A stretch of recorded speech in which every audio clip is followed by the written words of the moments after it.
All Oh my right. God, are we live? We Are we are. seriously live? I'll have to Like- do that later then. It didn't make me like press extra buttons for us to go live. I'm just Oh, yeah. Doesn't say live. Because I got it here so I can Oh, it talk doesn't to our say- fans. It doesn't say live on here on mine. It says live online. Okay. Someone's a slowpoke tonight. He's always That's what poking happens slow. when you eat that Fruity Pebble ice cream there, buddy. Nothing actually- wrong with a slow poker. It lasts longer than. They actually have Fruity Pebbles ice cream. I saw it today. Oh my God. I would They never actually eat make that. Fruity Pebbles coffee creamer and Cocoa Pebbles coffee creamer now. Yeah, I saw that story the other day. But anyway, hello everybody. Live on Facebook world. It's Four Guys Roundtable Show with my jabroni ass cohorts, Darth Pat, Coach Jeremy, AG Nitro. I added the jabroni just because I felt like it today. I feel like using that word. Sweet. We're gonna be jabronis all night. Hey, I don't Yes. mind. Whatever. You can call me whatever. Just don't call me late for dinner.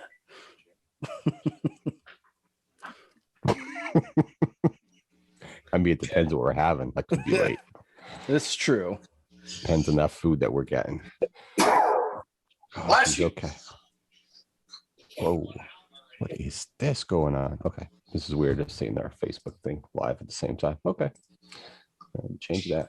How's everybody doing this evening? Awesome. Yeah, my allergies are screwing with me again. It's been a bad allergy couple of days. Oh, all Got the out to my crazy. got out to my car yesterday morning since I'm still parking in the driveway because our garage door still hasn't been fixed. At this point, I'm really wondering what's going to happen first. The garage door gets fixed or I move out.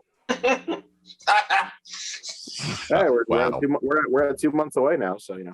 But yeah, because we had really high winds here like Thursday night and yesterday. Like my car was just you just covered in like pollen and stuff. So I'm like, oh, this is going to be fun. And then I didn't take my allergy pill at the beginning of the day yesterday like I normally do because I had to go get blood work done. So I didn't take any of my pills until about noon when I remembered they were in my pocket. So yeah, my allergies have been kicking my ass the last couple of days. Yeah, my nephew, it's really funny. You talk about allergies. My nephew, he posted a picture on Twitter or something. I don't know. I don't follow my nephew, but my daughter shows me it, and he's got freaking tissue stuffed up his nose. He's like, day 3 of his no. He runs like a faucet. Like he can't even go out and cut grass. He's like allergic to grass and everything. Like he just. Yeah, I am too.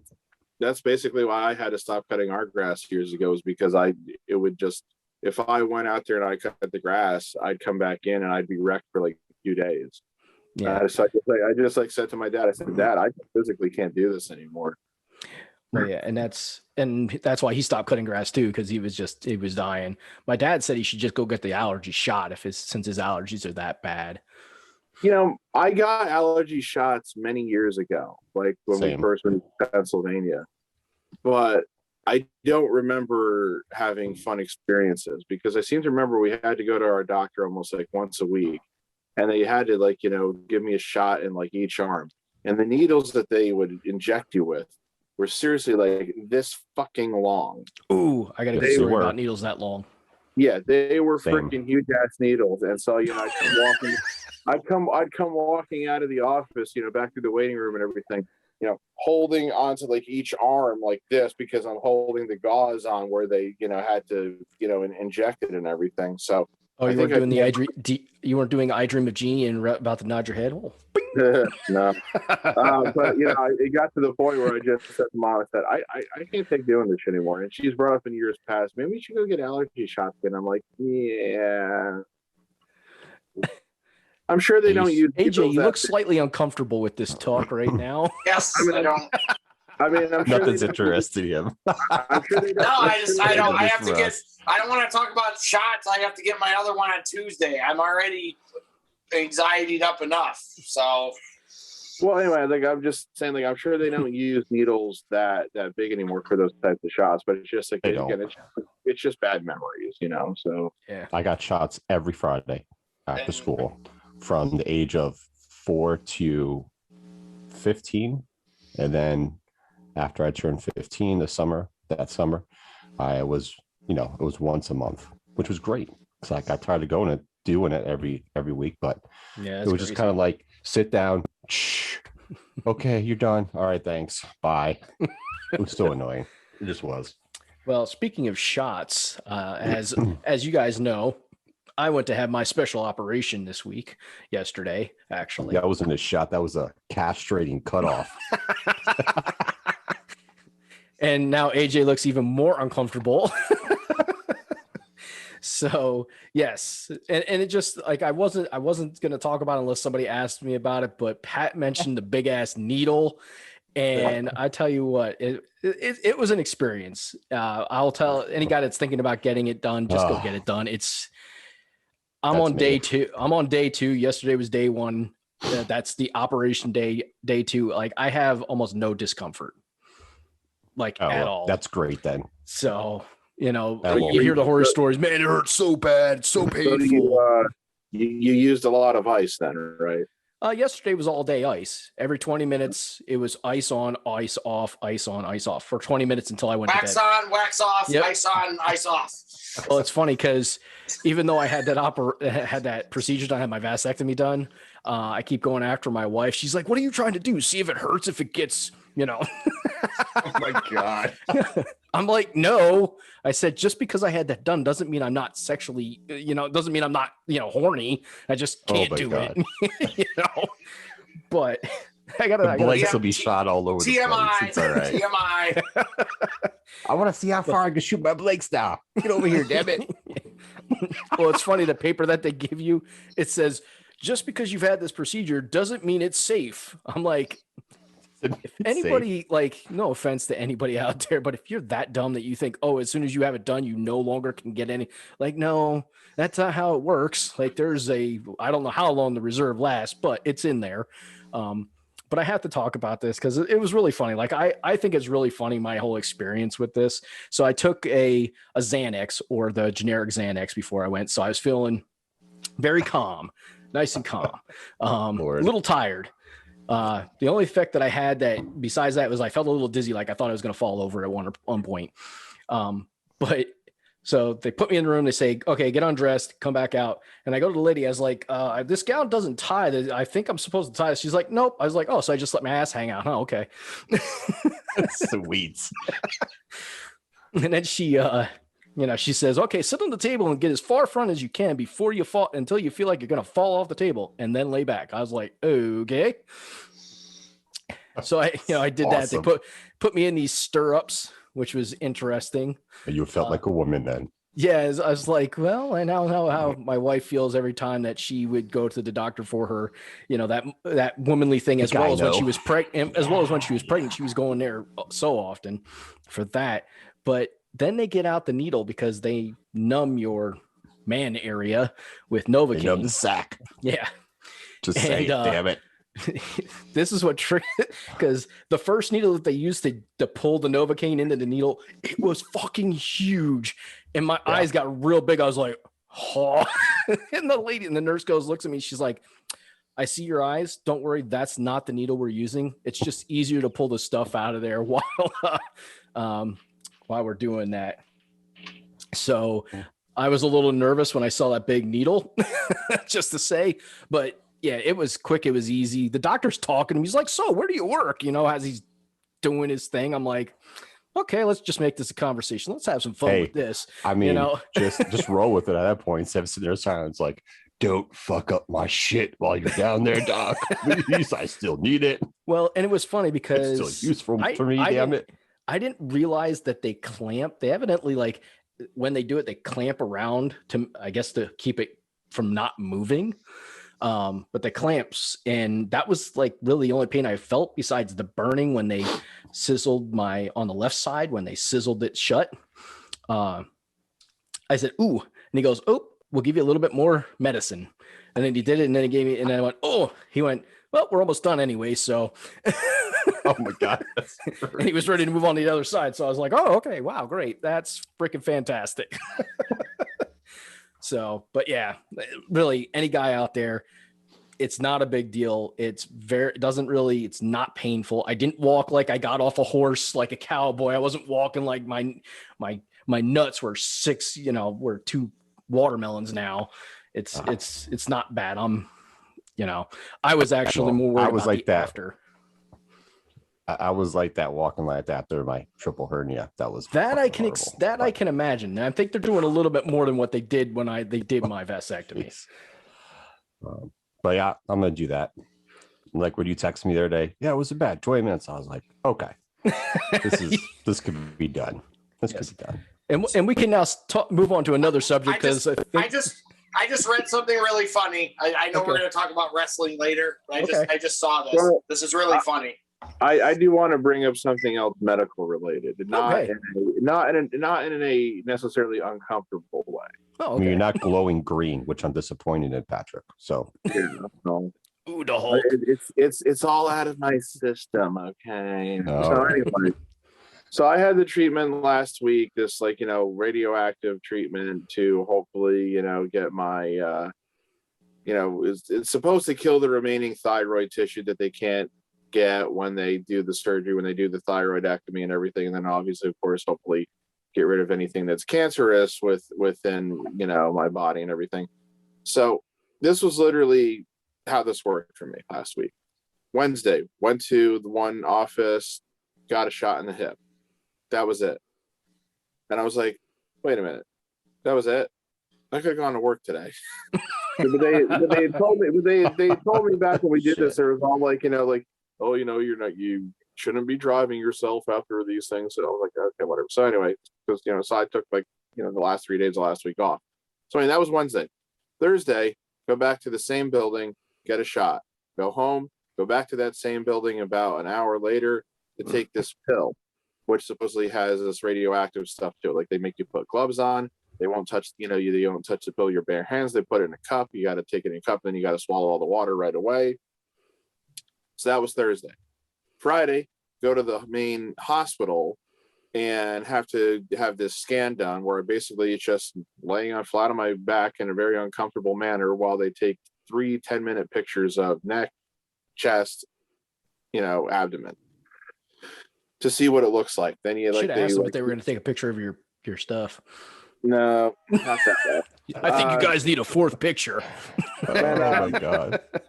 Then I have to wait for the technicians who are at the other location to get the pictures, and they say okay, we're seeing where we expect to see and everything, and then a couple hours later go back to that office to get another pill, which is the higher radioactive pill, and then from there it's once you take that pill, you have to isolate for 3 days. Basically means you're not supposed to really be around people. You're not supposed to go out anywhere. Yeah, because you are legit radioactive. Yeah. Well, here's what it is. They say anything that you would put your mouth on, if it's disposable, if it's trash, you can't throw it away for 90 days because it could be radioactive in some way. And they scan garbage when stuff gets to the landfill. And you're you get that, and you're like a superhero. Well, now if they detect something that's radioactive, then they will try to find out what's radioactive and then where the trash came from. And if they trace it back to you, apparently you can get fined very heavily or something. So I made damn sure that I wasn't using anything disposable, though. I used a couple straws and one cup, but one bathroom cup, but that bathroom cup's still in my bathroom. And the straws are sitting on the windowsill. I washed the straws, but I'm still not throwing them away. So anyway, I go on my healthcare provider site today because I was checking about another recent claim that showed up that said I owed $300 for when I had to get a new pair of compression stockings, which I'd been waiting literally 2 months for it to show up because I had that done back at the beginning of March. When I see a new claim, which it still says is, quote, pending, and it said it was from April 23rd, which was last Friday and everything. So I click on it, and it was for all of that treatment that I just described. Total cost breakdown for 6 services. Amount billed, $35,446.80. Plan discount $25,050.87. Your plan paid $10,000, $117.22. Your total cost $270.12, which was the amount of money that I had left to hit my $1,500 deductible, which means that I probably would have been paying a hell of a lot more, up to $1,500, depending upon where I had been on my deductible level, before everything. Yep. But again, 2 shots, 2 pills. I don't care if they have radioactive iodines in them and shit, and a body scan. $35,000 fucking dollars. Cost of medicine these days. How? Well, it's been for a while. How the fuck can somebody without insurance survive if that's what they have to? They're insurance collection debt for the rest of their lives because of it. Exactly. Yep. That I don't mind saying $35,000. That's more than 50% of my yearly salary, for Christ's sake. Yep. We have a fucked up health insurance, healthcare industry in this country, and when people start saying about, oh, we can't afford universal healthcare and shit like this, I just go, Oh, we can. How can somebody without insurance afford that?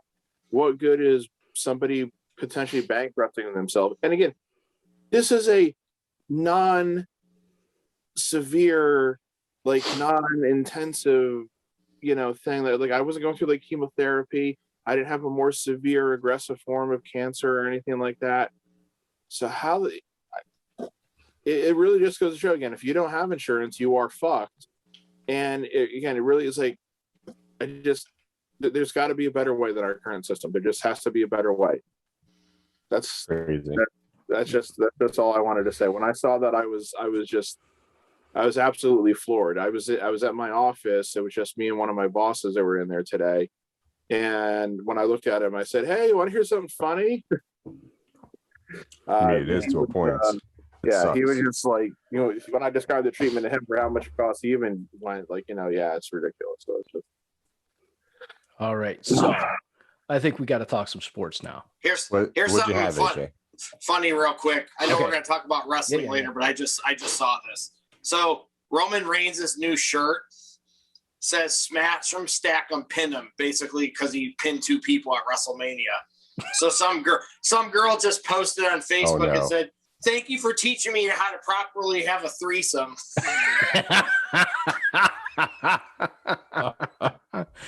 Oh, Lord have mercy. And WWE will see that post and they'll be like, "Okay, we're changing your shirt now." No, it wasn't. It was on one of the wrestling things I do on Facebook, but I knew you guys would get a kick. I knew you guys would get a kick out of that. So, I mean, when you come right down to it, that's a pretty shitty shirt anyway, because it's clearly it's clearly trying to just emulate the one Brock shirt, with just having the whole big 3-step thing, and Yeah. Brock's was 4 steps though.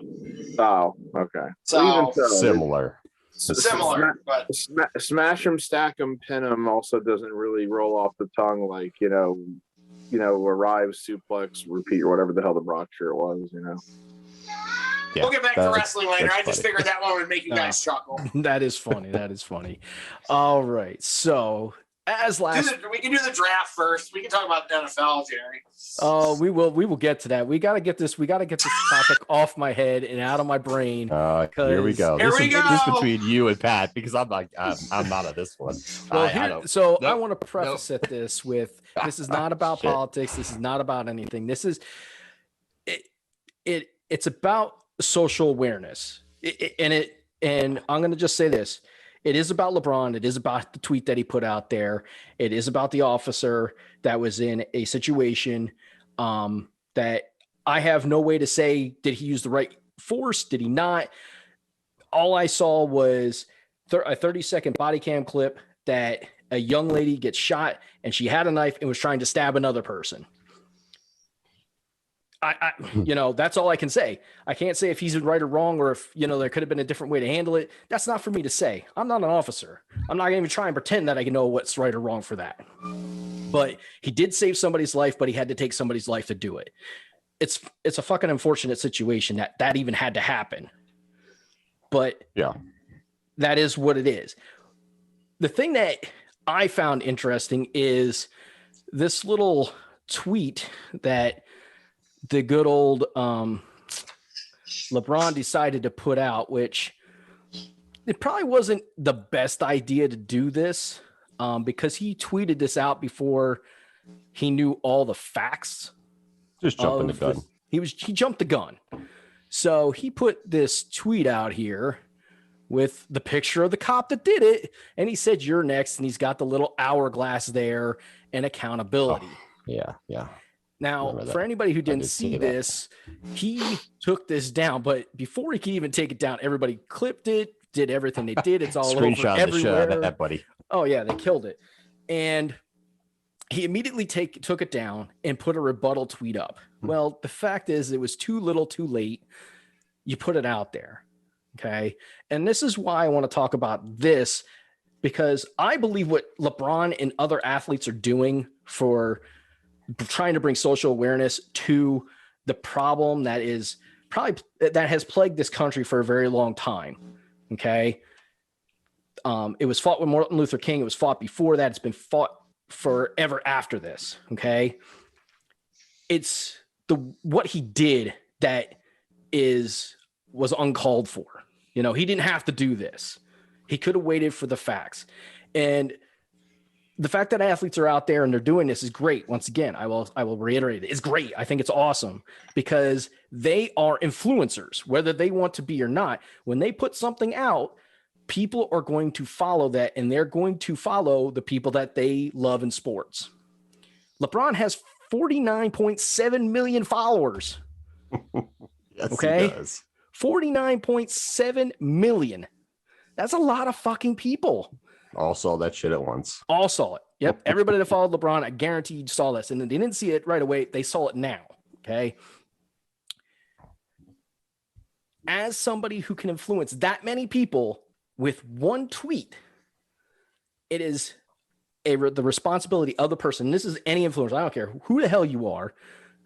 It's their responsibility as an influencer to have the facts before they just say something.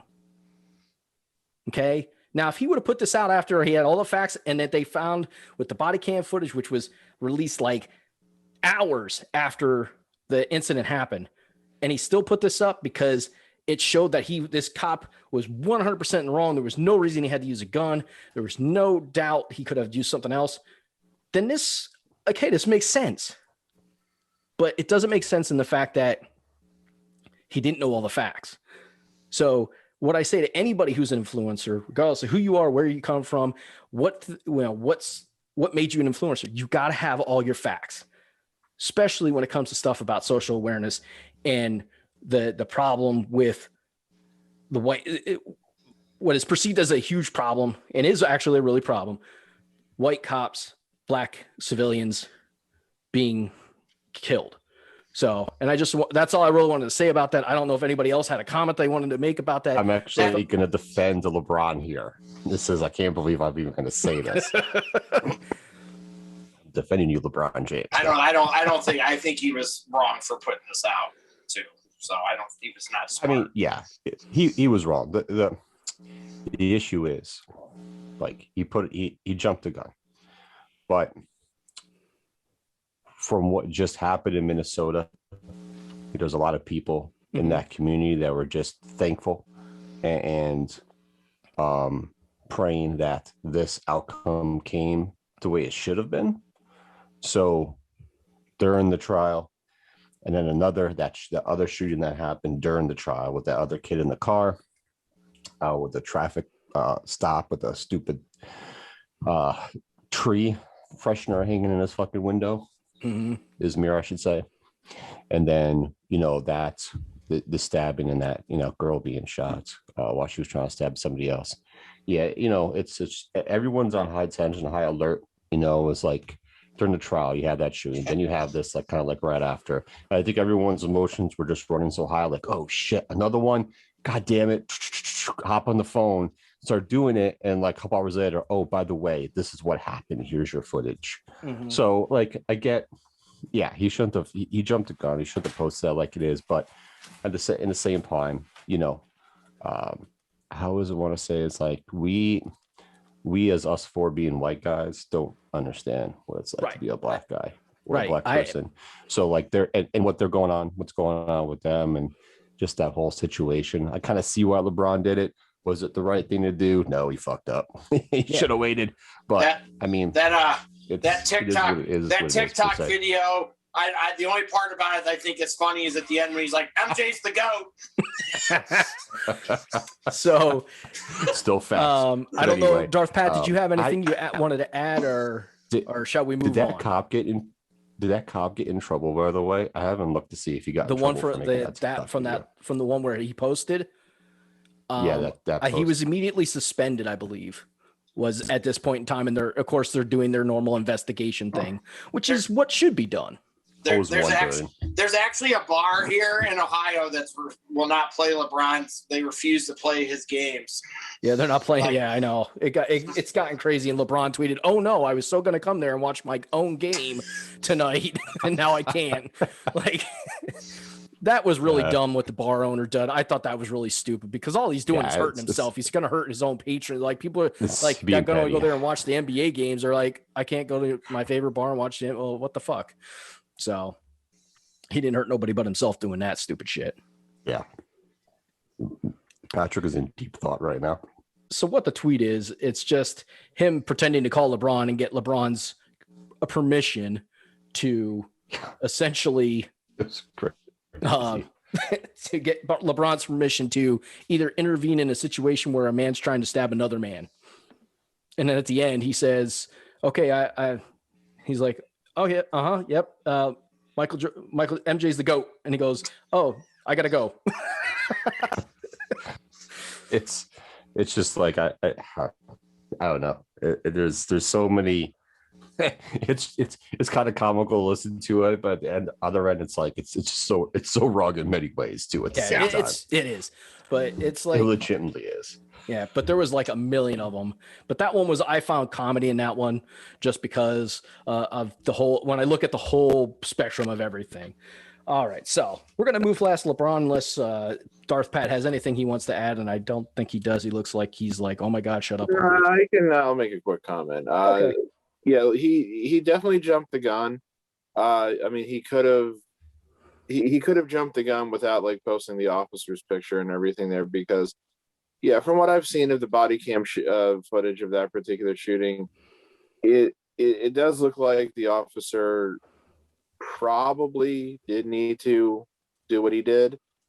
It's still hard to tell from body cam footage, because it's not always the clearest and steadiest and most in focus and stuff. I mean, it did look like the woman that the cop shot was going to stab the other woman. It just kind of, to me, it's been bringing up something that's been bothering me for a long time, which is, why do they have to use lethal force as the first resort? It's like, couldn't you shoot her somewhere else, and then stop the stabbing and everything? But people don't want to seem to acknowledge that. At least some people I've interacted with. So yeah, he definitely needed to jump the gun, but again, I completely understand why he did it, because again, it's just one after another, after another, after another, after another. It's you get the verdict in the Chauvin case, and like like Joe said, barely before that's over, we've got that new one, now. So we had this is terrible. I'm going to forget his name, Deontay Wright, going on at the same time, and then we've got this other new one in North Carolina, where they're not releasing the body cam footage. Only to the family. Yeah, I've been hearing all about it down here. The family supposedly saw a redacted version of the body cam footage and was outraged, but that police department is hiding behind like, well, we can't release it without having the approval of this or the other thing. It's a bunch of mealy mouth bullshit. And the other thing I just want to say about this, the LA PD police union apparently sent a letter of some kind or whatever, asking the NBA to look in to see if LeBron sending that tweet violated any league policies or anything. I Yeah. would, Get the I hell would- out of here.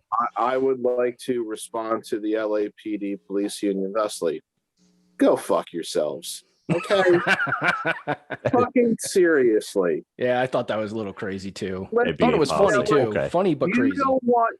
don't want people investigating when you do bad shit. How about you let the NBA then handle its own policies and its own players then too without you influencing it? You can't have it both fucking ways, assholes. That's all I'm going to say Yeah. about that. That's just it's fucking ridiculous. Yeah, it was pretty petty of them to Yeah. pull that shit off. All right. Well, on that note, we Yeah. got some NFL draft this weekend. Well, I Me still and got Pat. two. I got a couple more things I want to talk about with the Oh, NBA that bro, were pretty NBA. interesting. Fuck Yes, the NBA. It's I know the almost NBA over. has been had I'm a lot kidding. going on. I'm But already kidding. KD was I on want my a Bulls to make the playoffs, damn it. Well, Hey, struggling. Pat's Knicks are going to make the playoffs. I know they went on a Yeah. 7-game tear. Yeah, That- you're I- making the playoffs on an They old were Bulls not coach gonna and know. old Bulls players helping that fucking team. That pisses me off right now. God damn it. Their best player is a Kentucky product. That's all that I care about. So KD, more news about KD. He seems to like get himself like just by opening his mouth, like something's bound to come out, which is just always comical. So he was on a podcast and was asked to name his top 5 best teammates. Oh Christ, did he? I heard about this, but I didn't. Oh my God, it's follow up freaking on it. great. He omitted Russell Westbrook. Yes. So he says No, Steph that says Curry, all of course. He says Steph Curry, of course. Kyrie Irving. Okay. Of course. He mentioned him. Otherwise, we'll be on the team together. James Harden. Okay. Of course. Klay Thompson. And then he had a hard time coming up with his 5th. He's like, he goes, Serge Ibaka. And the host, God. and the host, the host of the podcast, because they do it like I weird, know. another recording, and they're like, "You sure there's not somebody else?" And then Serge he's like, Ibaka.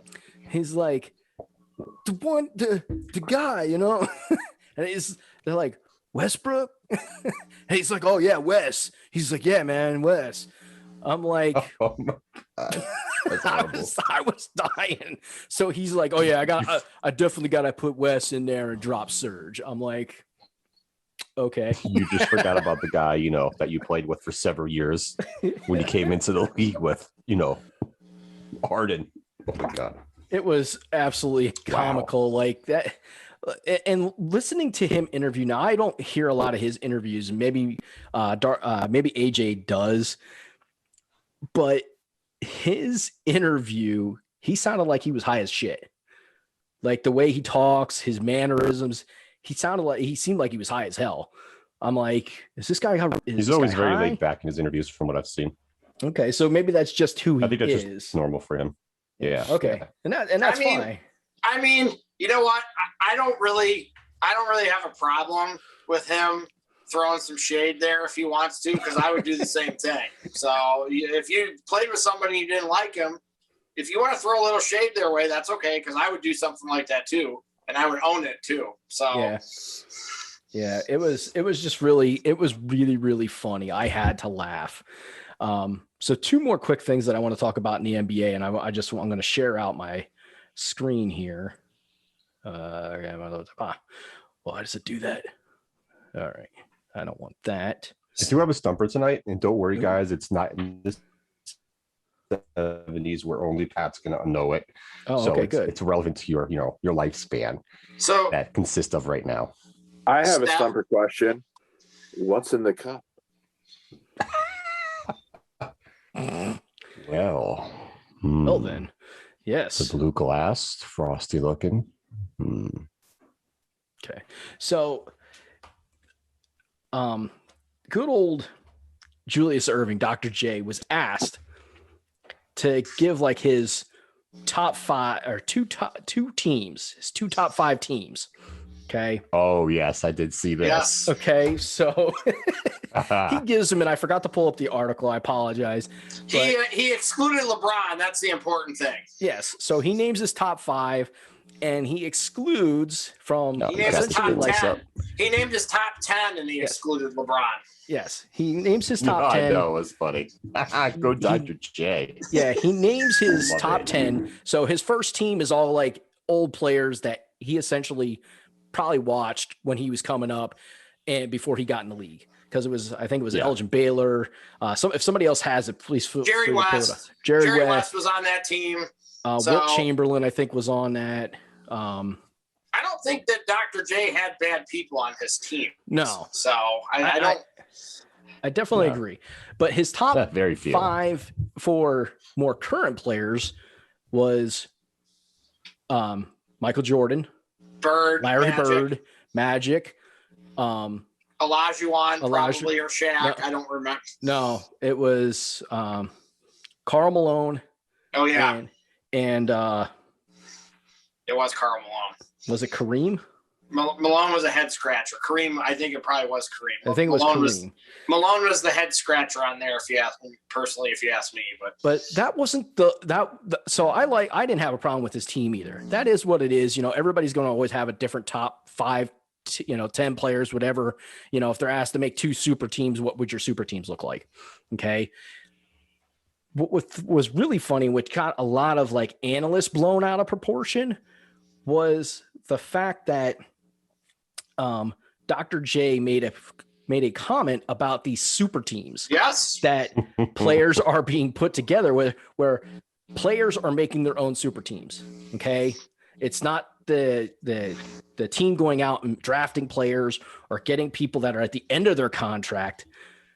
And that's because it's a different world right now in the NBA. Like free agency changed all the leagues when free agency became available. Okay. It changed them all in the way that people could be traded.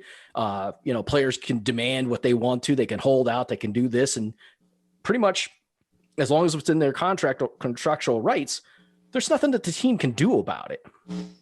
Okay. But one of the analysts tried to say that Dr. J had 2 super teams in his career. One was the 77 Sixers and one was the 83 Sixers. I mean, that person's full of shit. So that person's full of shit. Was this freaking This was Stephen A. Smith and what the hell was the other guy? It wasn't Stephen A. Smith didn't say anything. Stephen A. knows better not to say. He knows those not were super. That was those weren't super teams. Dr. J. If he said that, I'd be surprised. So when I saw the teams and then I saw Dr. J's reason, I was actually okay with it because Dr. J's not wrong in his statement. So he's actually kind of right.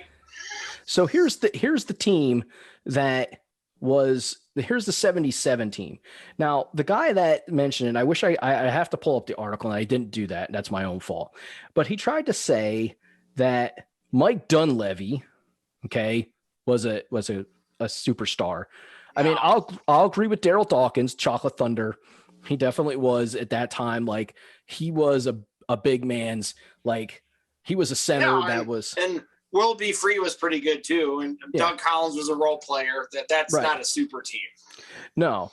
So I'm looking at this team and I'm like, who on here besides Daryl Dawkins was a superstar? Like, I'm sorry, don't give me that crap. So then I went to the 83 Sixers, and I know this team a little bit better than I knew that 77, because 77 is before I was even born. But he tried to tell me, this guy's trying to say Mo Cheeks was a superstar. The only superstars on there are Dr. J and Moses Malone. Exactly, Moses Malone. He tried to. There's no super team. He said Andrew Toney, 6th man of the year. Yeah, that's a 6th man, but that doesn't mean that's who he was that year. Like you can't take what a guy was a year or two before and say, oh, he's still that man. Here's I found the tweets. So and of course Kendrick Perkins has to throw his I saw Kendrick Perkins like mouthed off about it. Man, he is so far. He is so far up LeBron's rear end. It's not even funny. You know what though? So at least Kendrick Perkins apologized about Steph Curry and took everything back he's ever said about Steph Curry and owned up to that he was wrong about him. So Mm-hmm. Yeah, I just don't like the part in there where he's like, I was jealous because you were a light-skinned man, light-skinned brother. Like, dude, what is it? What does that have to do with anything? So here's Dr. J's 2 teams that he selected. So it was Magic Michael, Larry, Malone, and Kareem. His other team was Oscar, Jerry, Elgin, Russell, and Chamberlain. Those were his 2 like teams, old school and kind of that other 80s, 90s. And then Kendrick goes, some of them old heads can't even hide it no more. Shake my head. Yeah, I know. Shut up. Oh, so Shut funny. up, Perkins. So funny. But I mean, if I was going to, God, this, and someone's like on here that they're saying someone tweeted back to you, and you could tell by his tag, his name's Bronze Best. So he's a LeBron lover. That's fine, whatever. Dr. J, he goes, Dr. J being a hypocrite. All these champion teams were loaded in the 80s. Lakers, Celtics, and his 83 76ers. Okay, so first off, here's the thing I hate about that. Yeah, there was a lot of talent on those teams. One, there wasn't as many teams in the NBA. 2, all those teams, all those players were pretty much drafted by those teams. Right. So that shows how good that those teams were at scouting players back in the day. Well, like I said, there was less teams. So your chances of having great teams increased if you knew how to freaking scout players and get the right players to your team, which Boston and LA did at that time. Yeah. So there's a lot of different things. It's just where's the and everybody forgets how bad Boston was more. before Larry Bird came to the Boston Celtics. Like they were terrible for a stretch between before Larry Bird Russell and Russell. Yeah. I will say that if I was going to make a team of the 5, like in my lifetime, if I had to make a 5, LeBron has to be on that team.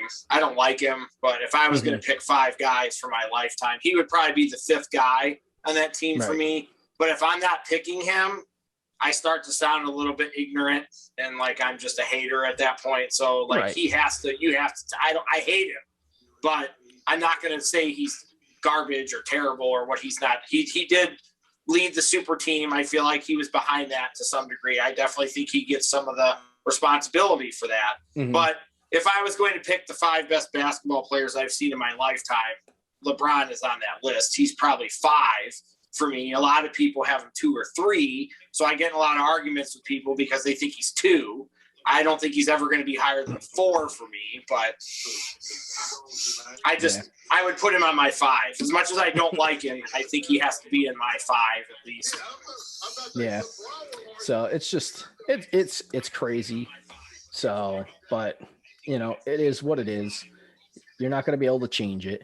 But I agree. You had, and that's what one of the analysts that was saying about Julius Erving is like, you got to have LeBron in there. Like it doesn't do the service. You're not being fair to the current players by not having LeBron on there. And I have to agree with that, but you also have to think about where's Julius Erving coming from? Like he does not, I don't want to say he doesn't, but it feels like he does not respect today's game. I mean, and a lot of the older players I don't either. I don't necessarily either. I've said on numerous occasions, I bicker with Jay sometimes because I think basketball was harder 15 or 20 years ago. So, but LeBron's the best player I've seen in the last 15 years. I can't take that away from him, whether I want to or not. I can't like pretend like one of my friends who I'm not going to name has told me on numerous occasions that Steph Curry is overrated. You're ignorant when you start saying dumb shit like that. Like that guy is not overrated. He said he's garbage. Like you start to sound ignorant when you start saying dumb shit like that. So I really can't believe you'd call me out like that. It wasn't this. Yeah, definitely wasn't anybody on here. It's not even really somebody I talk to anymore. But I just figured I'd try to provide a moment of levity. Oh, Jesus. By the way, Steph did. He ended April with 96 threes. Yes, it's just nuts. And he is the only person they said in NBA history to play at least 10 games and finished the month shooting 90, 50, 40. Yes, and Westbrook started stroking himself off at night when he shut down Steph Curry that night. They interviewed him afterwards, and he's like, "Yeah, I think I can do anything." I forget. I wish I could remember the exact quote that he said, but he's like, "Yeah, if I'm asked to play defense, I can play defense. If I'm asked to shoot the ball, I can shoot the ball. If I'm asked to do this, I can do this. I guess I can pretty much do everything and anything." And then he said, I almost want to say, I felt like he almost said, like, "I guess I'm like God," or something. I feel like he said that. I mean, I don't know. Like I said, I can't remember the quote. I saw it, I read it, and I'm like, oh my God, this guy is so fucking full of himself. But yet, as good as he is, and I will take nothing away from Westbrook, he don't got a fucking ring. You can have all the triple doubles in the world that you want. You ain't got a fucking ring. You're going to make the Hall of Fame, but you ain't got a fucking ring. So you're this fucking awesome player that can't play with anybody. He's not getting one. So unless he ends his career somewhere, tagging on to some team at the tail end of his career, and he plays the 6-man role where he's not on the floor the entire time. He's not getting one. So I don't see that happening. I just want to point out that I find it a little troubling that Jeremy always seems to want to bring up people stroking themselves for some reason. I mean, the fetish with Jeremy, apparently. You can always put a sexual innuendo in something. Especially if Jeremy and Joe are on here. You can put a sexual innuendo in anything with those two on here. Damn, Skippy. I will find a way. All right. So now we're going to get into the draft. So now we're going to get into the NFL. And yes, the draft has been happening. It's been crazy because there was some stuff that happened last week that I wanted to talk about, but I'm just like, yeah, throw that out the window. Let's just talk to draft. So actually, Jeremy, a couple of gentlemen yesterday came in my store with their Philadelphia Eagles shit on. So wow. They were rocking their Eagles shit, and they had a child with them who was probably a teenager, and he was wearing Brown stuff. So when they came in my store, I said, how does this happen? Like, how are you guys Eagles fans? And he's a Clowns fan. And they're like, we're from Delaware. And they're like, he made that choice. And in my head, I'm like, wow, how do you make that choice?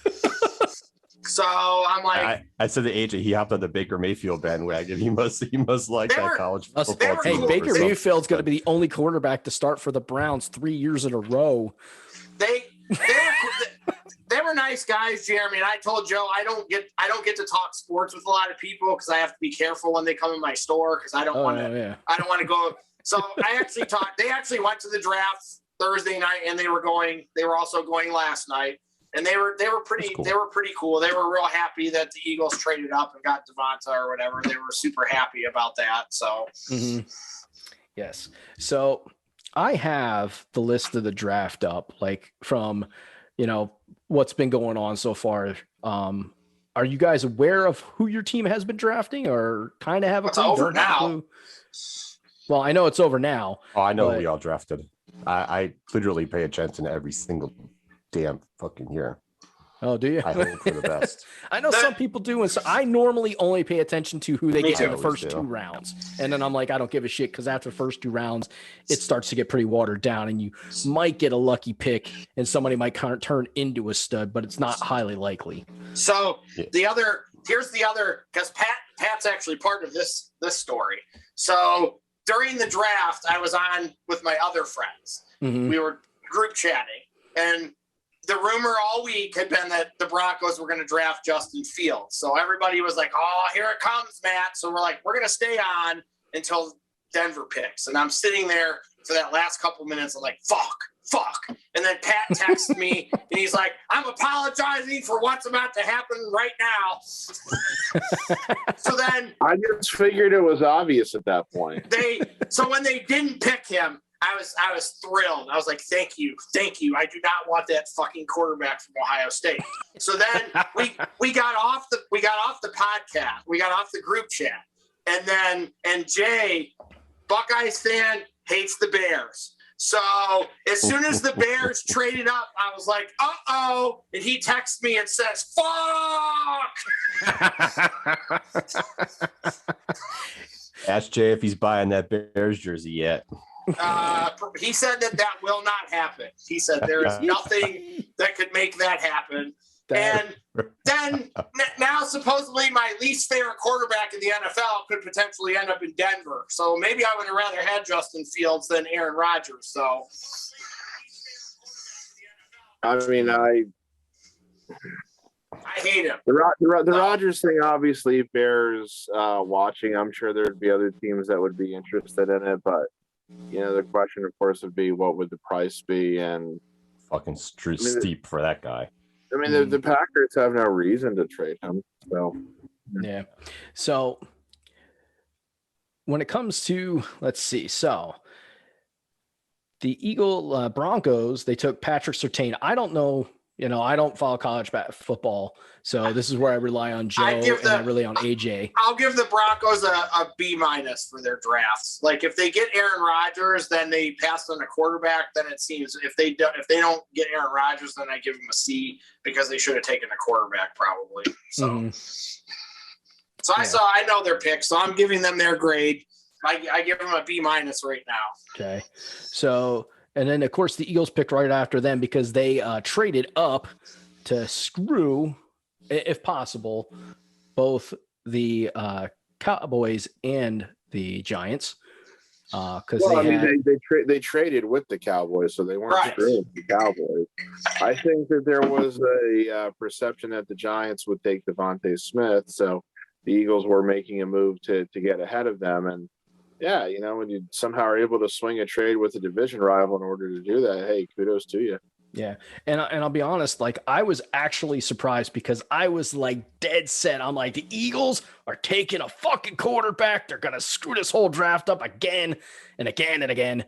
And they took a wide receiver, and they actually took like a wide receiver that has some credibility from his college career. Like actually looks like he could be a stud make an impact in the first year. I was he will. At some point he will. I was like, damn, they took Devontae Smith. I was like, shit. Yeah, when you guys swap picks, I kind of figured that. I had a feeling you guys were going to pick a wide receiver. Yeah. So that was nice. I was pretty happy with that. What would you give the Eagles as a grade for their draft, Jeremy? Well, based on the positions that they drafted, the first 3 rounds overall, I would say they get a B+ from me.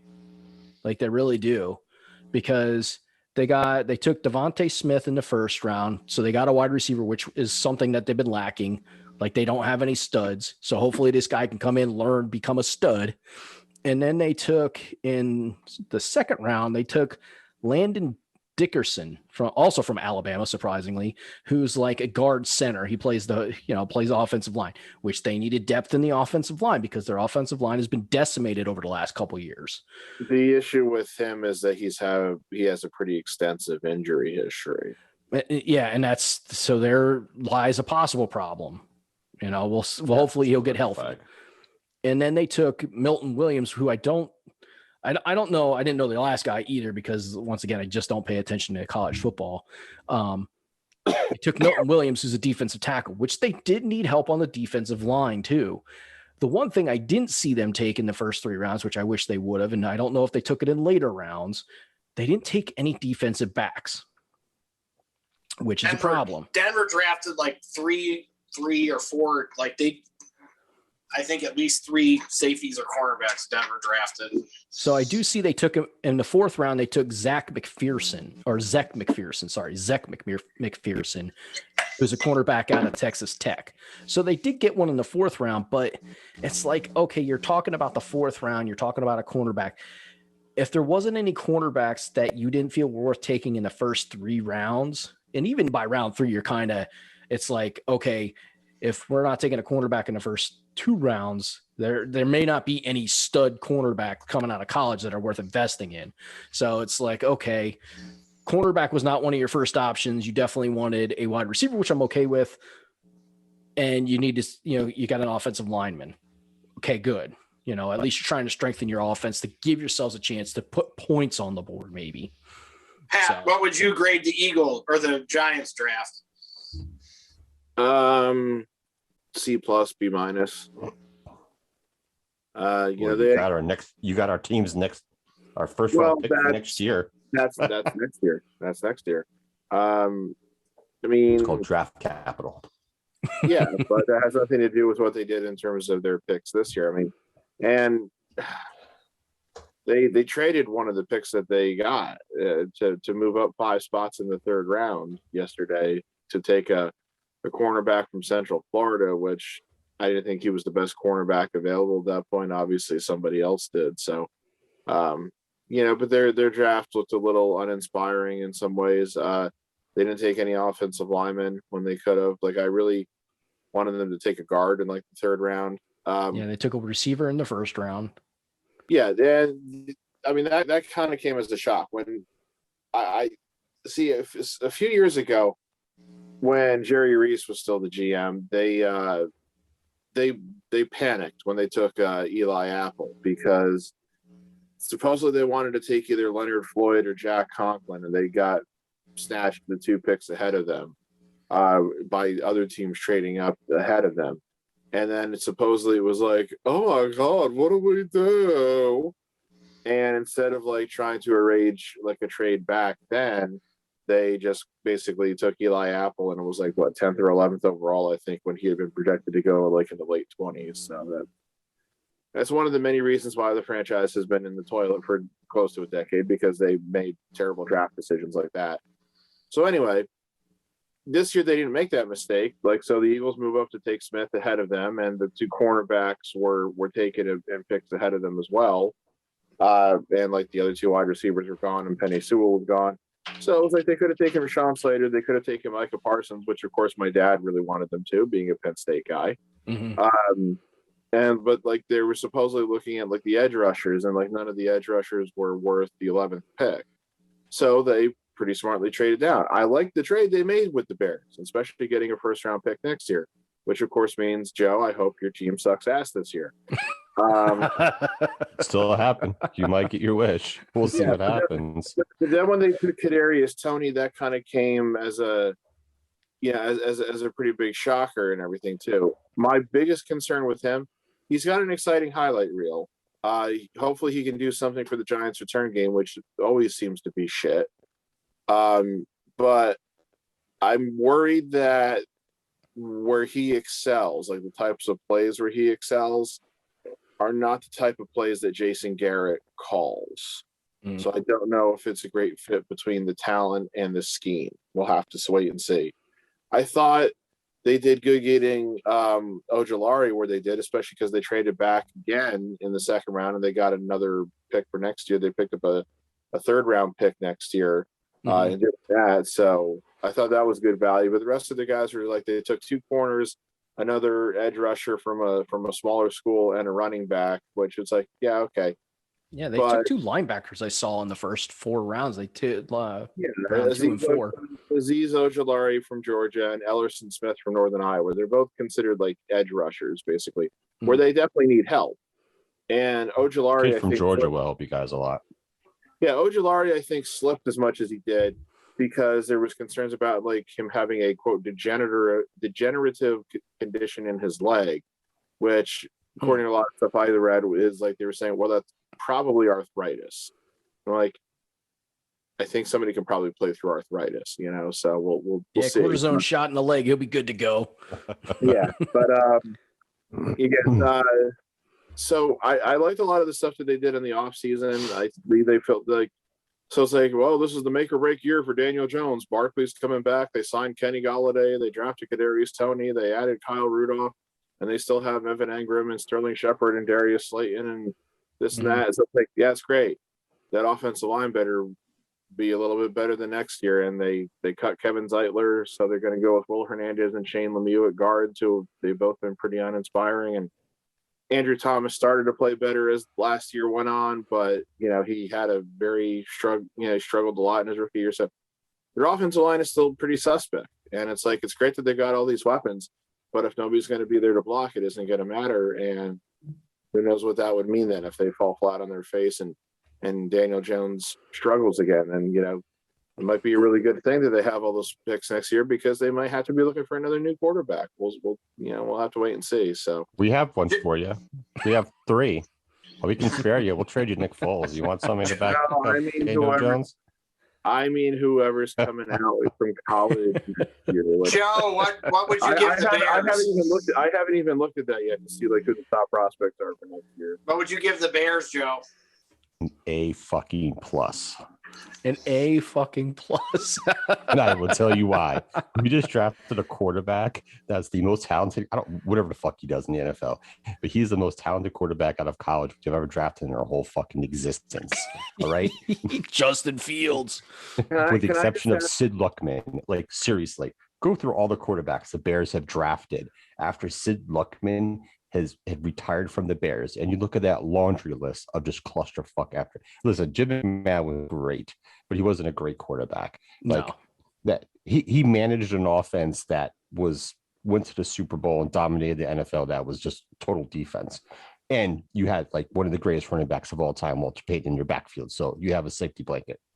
He might be good, Joe. The biggest thing for me is, and I told Jay this the other day, Ohio State quarterbacks there's no proven track record in the NFL. That's why I didn't want him. Not because I don't like the Buckeyes. It's because they haven't put a good quarterback in the NFL in a really, really, really long time. So their track record doesn't speak well for themselves currently.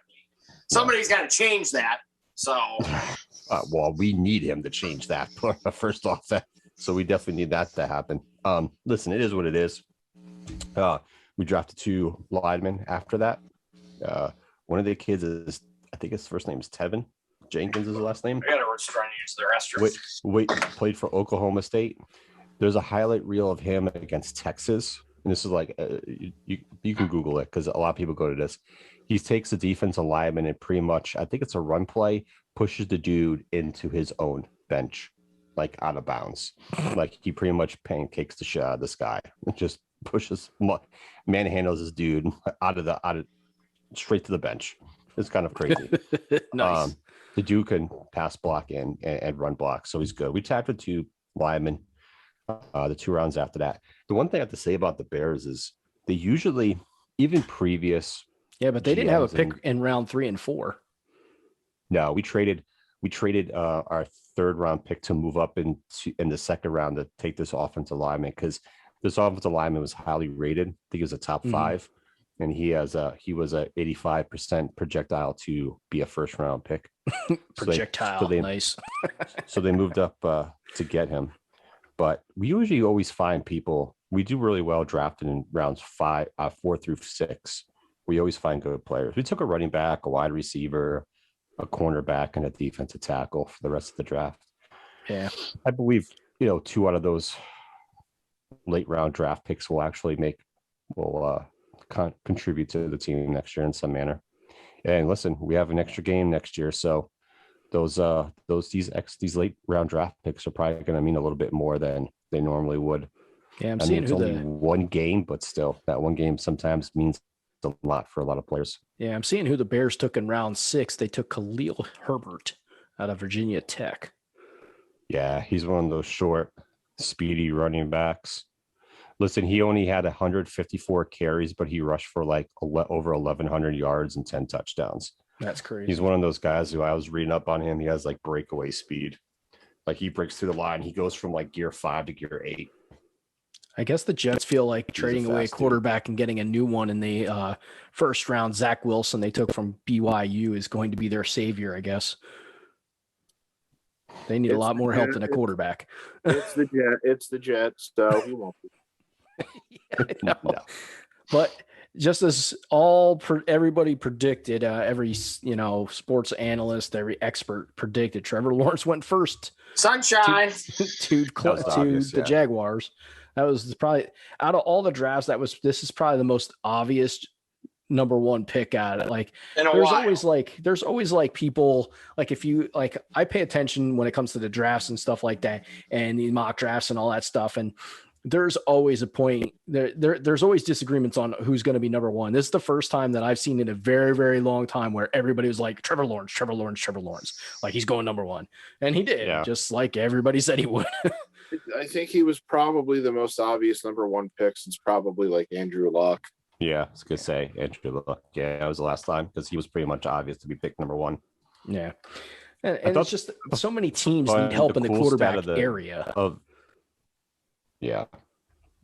I think the cool stat of the night was the fact that the wide receivers that were taken in the first 10 picks all played for those quarterbacks the previous year in college or a year or two before that.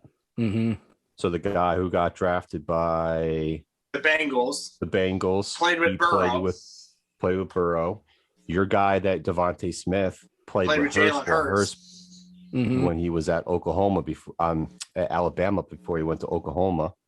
And what was the other one? There was another one. Waddle and Tua, who are now with Dolphins. Yeah. That was the other one. Yep. Tua and Waddle. Yep. That was a kind of crazy cool fun fact. That's a stupid question for a future. Hey, also at the draft, did everybody see that the Macho Man is back? What? You guys didn't see that? No, I didn't actually watch the draft. I only watched the first until Denver picked, and then I turned it off. There was this Browns fan who was like a Macho Man cosplayer. Oh, yeah, he's back. I give him kudos for the outfit. He looked a hell of a lot like Randy Savage. So. Yes, he did. Which gives me a segue, but I don't know if we're done on this topic. I mean, yeah, we can go to wrestling. I actually. Well, before I do want to mention two things about the NFL now that we talked about the draft, because that was the most important. I wanted to make sure we got a chance to talk about the draft, but with the whole COVID thing going on and pretty much all of us are like, this could be fucking over now. I'd like to go back to regular life.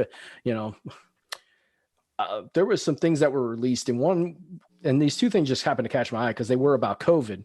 The first one is the Buffalo Bills issue vaccine requirements for all attendants and to be employed there. You're not allowed to be employed by the Buffalo Bills organization unless you get vaccinated. So I thought that was kind of interesting. Like if you want to go to the game, you have to be vaccinated. Adam told me for Yankees games, you either have to have your vaccinations or you have to have had a COVID test in the last 48 hours. He said that's what's the rules at Yankees games. Yeah. So I thought that was interesting. And then a lot of places are doing it. Yeah. So, and that was just the first NFL team that announced that they're doing that. That's why that caught my eye. Hey, and then the NFL as a whole has required that if you're a tier 1 or a tier 2 employee of the NFL, you have to be vaccinated in order to keep your access without, unless you have a bona fide, and this is in the wording of because I saw a copy of the bona fide. Yes, a bona fide medical or religious reason. Because if they do not get vaccinated and you're a tier 1 or tier 2 level employee, which means you have access to the players directly, you lose that access, which I think makes sense. Jeez. It makes sense because they don't want people. It's one thing if the players give it to each other or their family gives it to them, but they don't want the employees to give it to the players, NFL employees. Or vice versa. Same thing. So yeah, the colleges down here are doing it. Duke University already announced some stuff like that where, if you want to live on campus or go to, I don't know if it was live on campus and go to classes on campus, you have to be vaccinated. UNC's doing something like that. Same thing.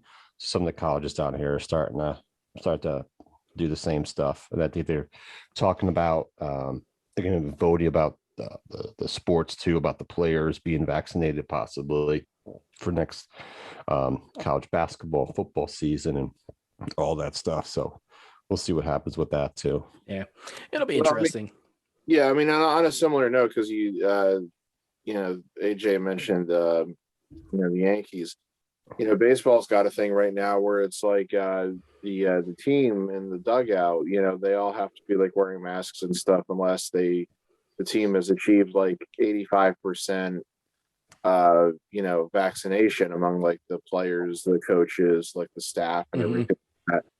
The Yankees, I know, have hit that threshold. So like now, Aaron Boone, like for example, like the last couple of days he hasn't been wearing a mask, or a few days ago he was. So they hit that threshold. But I think I heard at least one team. I want to say it was the Royals. Are not looking like they're going to hit 85% because I guess they have enough holdouts that are like refusing to get the vaccination, which kind of makes me wonder how that's playing in the clubhouse among their teammates who did get the vaccination, So, interesting thing to kind of speculate about. But yeah, obviously I totally understand why they want to get such a high vaccination rate because the last story that I saw, I don't remember where it was now or what the numbers were that they were citing, but they were saying that they don't think at this rate with the number of people who are getting vaccinated that will actually achieve herd immunity because not enough people are going to get vaccinated still. So please, if you're out there listening to this, get vaccinated. It's our bats plug. But yeah, I mean, it's like if we're not going to hit herd immunity through vaccinations, then it's like you're just going to have to keep wearing fucking masks in public places. So we'll see how it goes. That's what it is. I can actually segue into wrestling. I saw. Yeah, please do because I'm like biting my tongue right now. So please go into wrestling. I want to say it was Buffalo's second or third round pick that jumped off a ladder through a table after he got drafted. That's fucking awesome. He did the Bills Mafia dive. Yes, he did the Bills. Yes.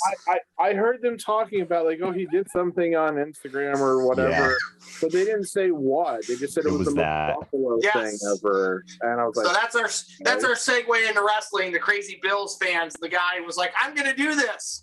well, here was my segue into wrestling because I brought up that Macho Man cosplayer. Has anybody watched any of the? I watched them both. The A&E biography. I watched them both. Yeah, I have not yet.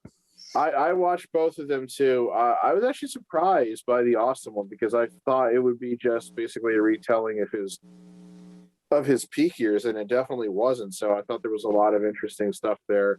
And the Piper one I thought was really good too because what are these? What are we talking about? They're on A&E. There's every Sunday. There's this 8-episode series right now on A&E of their biography show where they're covering wrestlers. They did they did Austin and Piper. Tomorrow night they're doing Macho Man. Yep. And future episodes I think are covering Ultimate Warrior, Booker T, Bret Hart, and I don't remember the other two. Shawn Michaels. I remember seeing that, and I didn't. Yeah. I didn't catch it. I think Foley too. I thought Foley was. Yeah, you're right. It is Foley. Thank you for that. The mixer. But I love that they showed like footage of Piper from like the territories before he hit WWF. Like they talked about.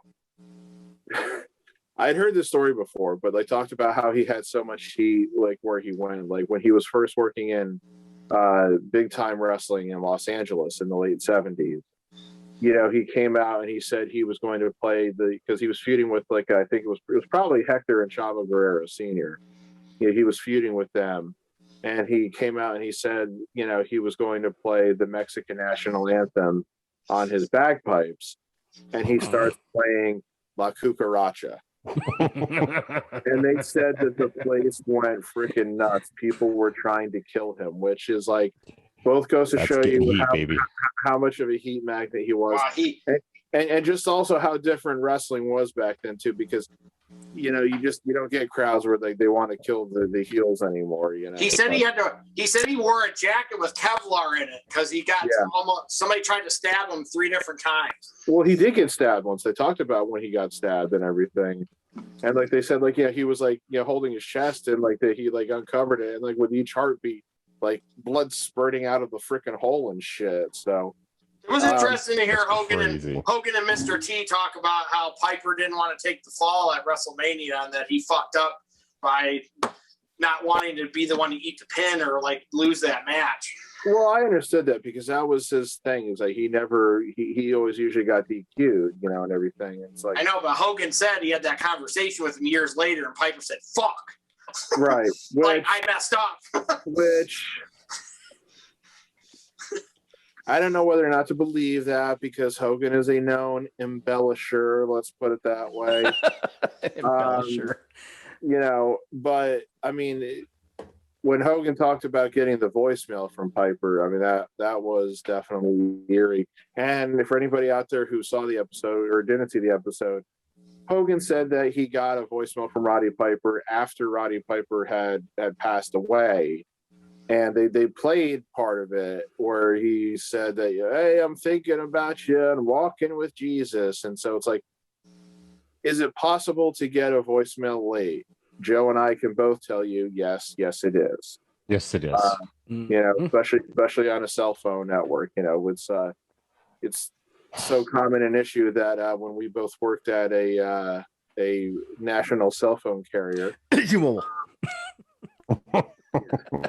There's like specific steps for what to do if people are getting delayed voicemail. So it is possible, but again, it's Hogan, you never know. But yeah, it's just when you're hearing the voice of a guy who's just passed away saying that he's thinking of you and walking with Jesus, that's definitely eerie. So assuming that story was true when Hogan said that messed him up for a few days, yeah, it probably messed me up for a few days too. So well, we did see how Hogan play a pirate, so I mean, both the first two were both very good, and we'll see. I'm definitely going to watch the Savage one tomorrow night. So yeah, that should be very interesting. Yeah, because it was kind of funny because for whatever reason I was thinking about because we do our Mount Rushmore, and everything, and so I was saying to myself, gee, if I were to do a Mount Rushmore of the wrestlers who meant the most to me, like growing up and everything, it's like 3 of them for me are easy. Hogan, Savage, Piper. The 4th one I have to think about a little bit. There's a bunch of guys who it could be, but Hogan, Savage, Piper is like right off the bat, So, the fact that 2 of them are no longer with us and one of them is kind of a piece of shit, really sucks. But so I idolize these guys and now they're dead and they're horrible people. Yeah. I mean, shit. We're it's I think it's like only 2 or 3 weeks away is the freaking 10th anniversary of when Macho Man died. So it's already been 10 years since he passed away. That's crazy. That's hard to believe. So yeah, it's nuts. AJ, what do you got? I can tell you're biting at your. Daniel Bryan lost. He's off SmackDown. Oh, I mean, it just means he's going to go to Raw, right? Meltzer says NXT. Okay, I guess I could see that. There's more. Yeah, I can see it too. There's more possibilities for good stuff actually there than there is on Raw. There probably is. You're probably right about that. Roman got new music last night too. Finally, Roman got new music. I was gonna say that's about time. I mean, he pretty much should have from the moment he turned heel. I mean, I liked it. It wasn't awful. I'm iffy. I gotta hear it again. Any Samoan island type theme to it? I feel like there's a little bit of kind of, sort of. Let me see if I can find Roman Reigns. It's just more kind of like a menacing theme music as well, per se. It's not menacing. That's not good because it should be. No, it is menacing for the most part. Yeah, okay. But it's more of a menacing tone, like theme music. Kind of seems like some tribal stuff in there. I'm just not sure if I gotta listen to it more. I'm not sure if I'm down with it yet. It wasn't like when I heard Adam Cole's new music and threw up in the toilet. So it wasn't like terrible. Feeling in that. We're gonna see AEW's version of War Games this Wednesday. Yes, blood and guts. I've already called Stephen P. New, and I'm preparing the lawsuit if we do not get blood and guts. I mean, we're getting blood. I'm sure of that. So we'll definitely get blood. There better be guts too, otherwise I'm suing for false advertising. Kenny Omega has 3 belts. Kenny Omega has 3 belts now. So. Oh yes, I actually ordered the Impact pay-per-view. It wasn't as expensive as I thought it was going to be. I was like, yeah, might as well. I still watch Impact on a weekly basis, and it was only $40. yeah, it was only $40. $39.99. Whatever. They used to be like close to 60. Roman's new music. Kind of sounds like something somebody would make like on a Mac. I still don't get Impact because RCN doesn't carry access unless something's changed and I missed it. So yeah, I just I enjoyed the pay-per-view because Impact has guys who can go. They have guys who definitely can go. So I like watching the matches with those guys. And then, the big semi surprise is good old formerly known as Big Kaz showed up on the Impact pay-per-view. I don't remember his first name. W. Morrissey. Morrissey is going by. So he showed up as part of a six-man tag for Eric Young's team. And he's pretty jacked and definitely some scary, menacing looking motherfucker. So they cut a promo on this week's show and beat the crap out of another dude. So it seems like he's I don't know. I haven't read to see if he's officially signed, but it kind of seems like he is. So that's a good ad for Impact. That'll help them. Well, yeah, he got kicked out of WWE because he was running fast and hard and was making some bad choices. Yeah. So Patrick, I'm just my curiosity is piqued, Pat. I think I've asked you this question once before, but I'm going to ask you again. When I watch the Dark Side of the Ring stuff, I like Jim Cornette on there. That's the only time I like him. I don't understand why he is the way he is unless he's just trying to get heat on himself at this point. Because Jay's been sending me clips of his ramblings on his podcasts, like some of the garbage that he's spewing out of his mouth at this point. And I don't understand why, if you want to take some tag team that's mediocre and you want to say they're garbage and rip on them and stuff, that's fine. But if you want to take the tag team that's arguably been the best tag team in the world for the last 4 or 5 years and say they're little kids trying to play wrestling, you start to sound like an ignorant fool when you say stuff like that, because you're I don't understand. He's so not right about that. If he doesn't like them, that's fine. But to say that they're children trying to play wrestling is a little bit ridiculous when, like I said, they're winning. They win tag team awards every year. So it's not like it's just me or people who are marks for them that think they're good. It's obviously other people see these guys as super talented and very good at what they do. So I don't understand why he's the way he is sometimes, how he calls them the Cucamonga kids. And I know Jay said he also calls name, but I hate it. He doesn't like Kenny Omega either, which doesn't really surprise me. Well, and I just want to make a real quick comment, and I'll let Darth Pat, of course, give his analysis. But you're talking about two different scenarios. They're talking about old time wrestlers, and he's telling stories that he has about them. Right, because it's in his wheelhouse, and two, he's not really giving an opinion. He's telling them things that he got to see and experience with this particular person or a story or something like that. When it comes to talking about new wrestling, you said it many times. He is a promoter of old school 70s, 80s, early 90s wrestling.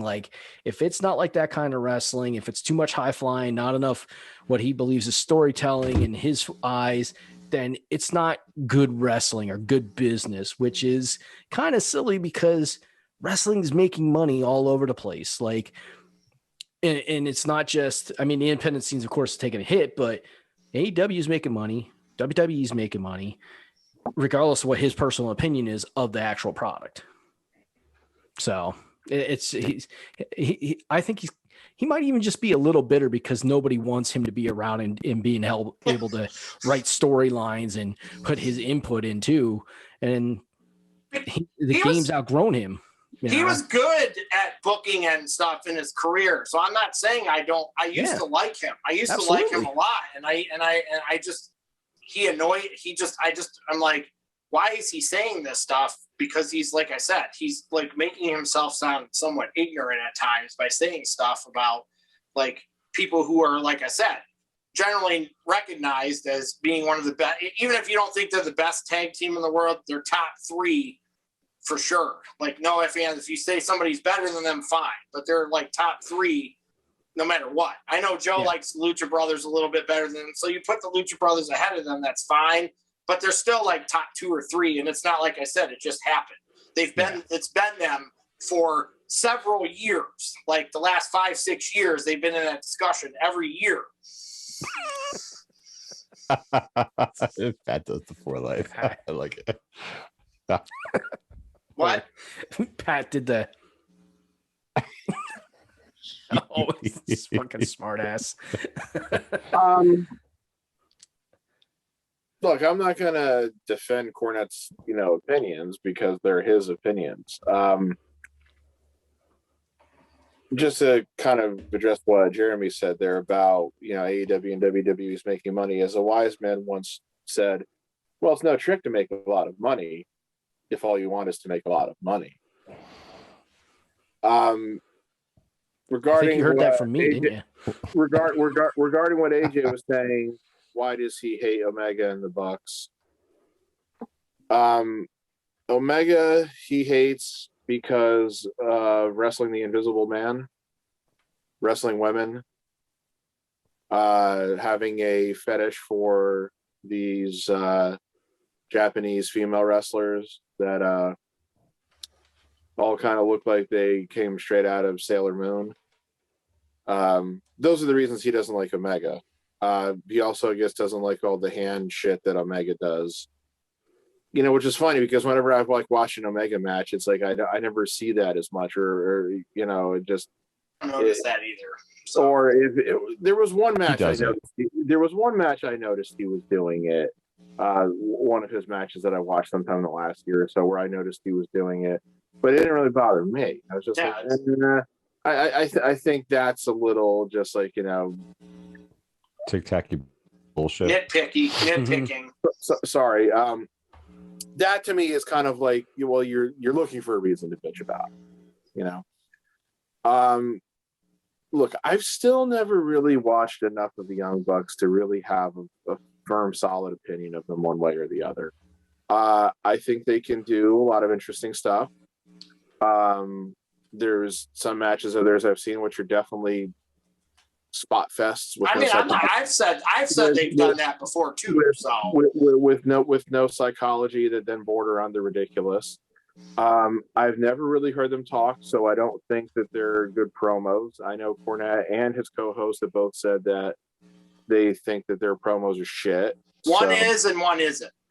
So they've said that too. They've said that Matt's good, Nick's not. They've said that, yes. They have said that if they had to listen to one of them, it would be Matt, but that it's still not. They still don't really like either one of them. I gave them I believe when I ranked them, I believe I gave them a 6 or 7 out of 10 on the mic, and if I gave it was mostly Matt. Nick was probably a 2. So Joe's done some of that stuff with us. Like when I like rate people, I don't pull any punches with them. Like if they suck or if they're not good at something, I ding them. I don't play games with people. So the Bucks aren't great they're not wrong. They're not upper echelon mic people. So no. One problem that I do have with the Bucks, and this is really picking on something that's probably not, their fault. And it's not necessarily something that they can control, but they're twigs. It is a little hard sometimes to take them seriously in the ring. The thing that I'll say this, frankly, this is my opinion. The thing that annoys me the most about the Bucks. Oh, and I like that. Have no fucking muscles of any kind. They're not I don't understand how they have no muscular. They're not really have no muscles. They have muscles, but they're not very big or defined and all that stuff. I went and I watched that match against Phoenix and Pac from a couple weeks ago. I thought it was a really good match. I didn't think it was 5 stars, but I thought it was a really good match. It was entertaining. It had psychology. I liked that they definitely work differently than I've seen them work before, which I think is good since they're now officially heels and everything. Yeah. You need to work a little differently as heels. So you got to tone down some of those high spots. And I think they definitely did that. And I give them credit for that. I really do. It's just when they still come out and they do that stupid ass pose of theirs when they have no fucking muscles. And then when they announce their weight, and I just, look, I'm not afraid to admit this, but when I outweigh the two of them combined, I don't know. It just makes me go like, should they really be wrestling? They're going to get themselves hurt out there, So I don't know. I mean, yeah, I'll say this because Cornette talks about AEW every week. It's like he reviews Dynamite every week on his, because he has 2 podcasts during the week, Saturday and Tuesday. I like the Tuesday one better because Tuesday is where he's like answering fan questions mostly and stuff like that. That's where I got a clip of him where he was making fun of them because they were wearing expensive shoes to wrestle in, and I'm like, who cares? Yeah. I think when I was listening to that, I think I largely tuned that one out. Get to the next thing. I haven't listened to his podcast from today, but I know like he reviews this past week's Dynamite, and since I don't typically watch Dynamite, I don't really always hear everything he says or really like take it all in, because he does have a tendency to scorch the earth one week, right? Scorch that same earth the next week, scorch that same earth the next week, scorch that same earth. You see what I mean? It gets repetitive with the way that he bitches about some of these guys. So it's just like, yeah. Come on, just get to the next match, or stop being. Like I said, it sounds like he's a bitter old man. Like, stop being bitter. Like, the game has changed. It's not the same as it used to be. The product has to change. Like, eventually, it has to change. You can't do the same shit all the fucking time. The main psychology behind wrestling should remain the same, and it's got to. But how it's done is changed. Well, look, he freely acknowledges wrestling has changed, and he says, look, it ain't ever going back to the way it was. He knows that. Is he bitter about that? Probably to a certain extent, yes. But it's not like he's like saying, oh, it's got to go back to the way it was. There have been times where he has said, look, this is how they should be doing it. And I got to be honest, when he does stuff like that, I really kind of sitting there nodding, saying, yeah, that sounds like it would be a lot better than what you're describing to me did happen. It's. Oh yeah, and we sit here. I think that one of the biggest problems is that I really don't know if Tony Khan really knows what he's doing. I don't know if he's the right person to be in charge of this shit, but I don't know if the talent that who are like the EVPs supposedly are either, because then you're going to get way too close to like situations like late 90s WCW when they started being shit, and like Hogan and everybody else were just saying creative control, and then like stuff went and changed and all this and that. So we'll see. Again, like I said, I still hope that AEW does get better, but right. Well, I mean, Cornette's going to be Cornette. And just one other quick thing, one personal issue I do have with the Young Bucks too. I'm pretty sure that before AEW started, they were a couple of the guys who were out there saying about like, there needs to be like, a wrestler should have a union, and wrestlers should get benefits, and this, that, and the other thing. And then AEW started, and they became like, EVPs, which means that in addition to being like on-screen talent, they have probably backstage salaries and are probably now getting those benefits for themselves and everything. You haven't really heard them talking about how wrestlers should have a union and benefits since then. I wonder why. Jesse Ventura started that whole shit. Well, yeah, but it's I don't like the apparent hypocrisy there of saying one thing, and then when your situation changes, all of a sudden you don't hear any more about it. So that's a personal issue that I have with the Bucks. It has anything to do with wrestling. Oh, another personal issue I have with the Bucks is related to something we don't discuss about on this show. Apparently, their father is out there. So. Oh, politically. Okay, I'm like, what the fuck? They did. Oh, There was UFOs. there was a thing this week where one of the Bucks was wearing Seth Rollins' jacket, and Rollins tweeted, "How did my jacket go through the forbidden door?" I did see that. I saw Scotty. that. I thought that was funny. But I want to. So those guys are friends, so I think it's it's all good fun with all them. I like how they refer to him as Tyler. So yes, yeah.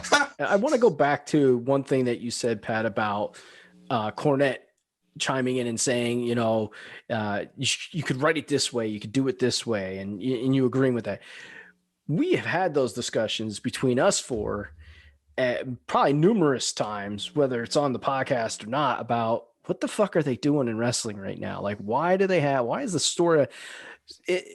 There are so many things I think we really need to do that one time, is just sit down and like pick apart like a Raw or a fucking. Well, it's easy to pick apart Raw. It's easy to pick that show apart. So like that one's like the easiest of all of them. So if we want something easy that's fun to shit on people, that's the easiest show to do.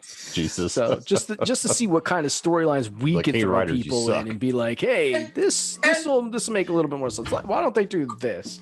Cornette booked. He was a booker, and sometimes he was good at it, and sometimes he wasn't. And I think that happens to everybody. I don't think you're always going to be a great booker. So I think sometimes because the Bucks and Kenny and Cody are doing that stuff, they maybe are not always making the right decisions, but they're new at it. So they're probably going to make some mistakes here or there. I actually think they did a pretty good job because they didn't put themselves over right out of the gate.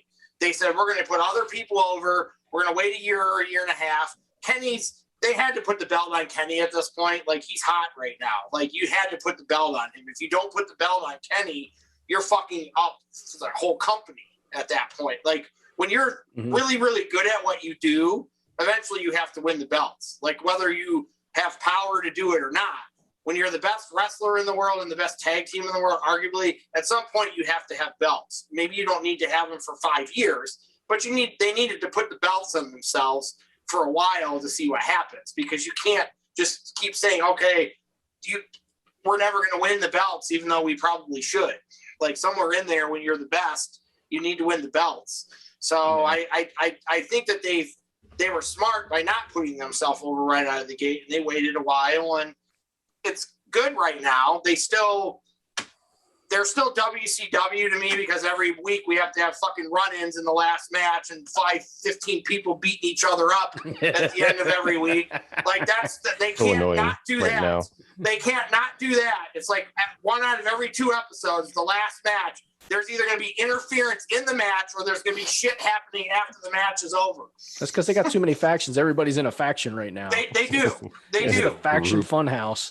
It is definitely the faction funhouse. I believe Britt Baker and Lance Archer are the only 2 people that aren't really in a faction, but they both have a manager. So, well, I mean, yeah, and because like again, I'm rewatching, Nitro versus Raw, and we're in September 1996. We just, we just hit Fall Brawl. But like the weeks preceding that Fall Brawl, like, the shows ended with the NWO hitting the ring and destroying everybody. And those first couple of weeks, that was a lot of fun because it was showing just how destructive they were and how nobody could stand up to them. And at that point in the storyline, that's what was necessary. But fast forward a year and that shit's still going on. It's gotten old, So yeah, pretty quick.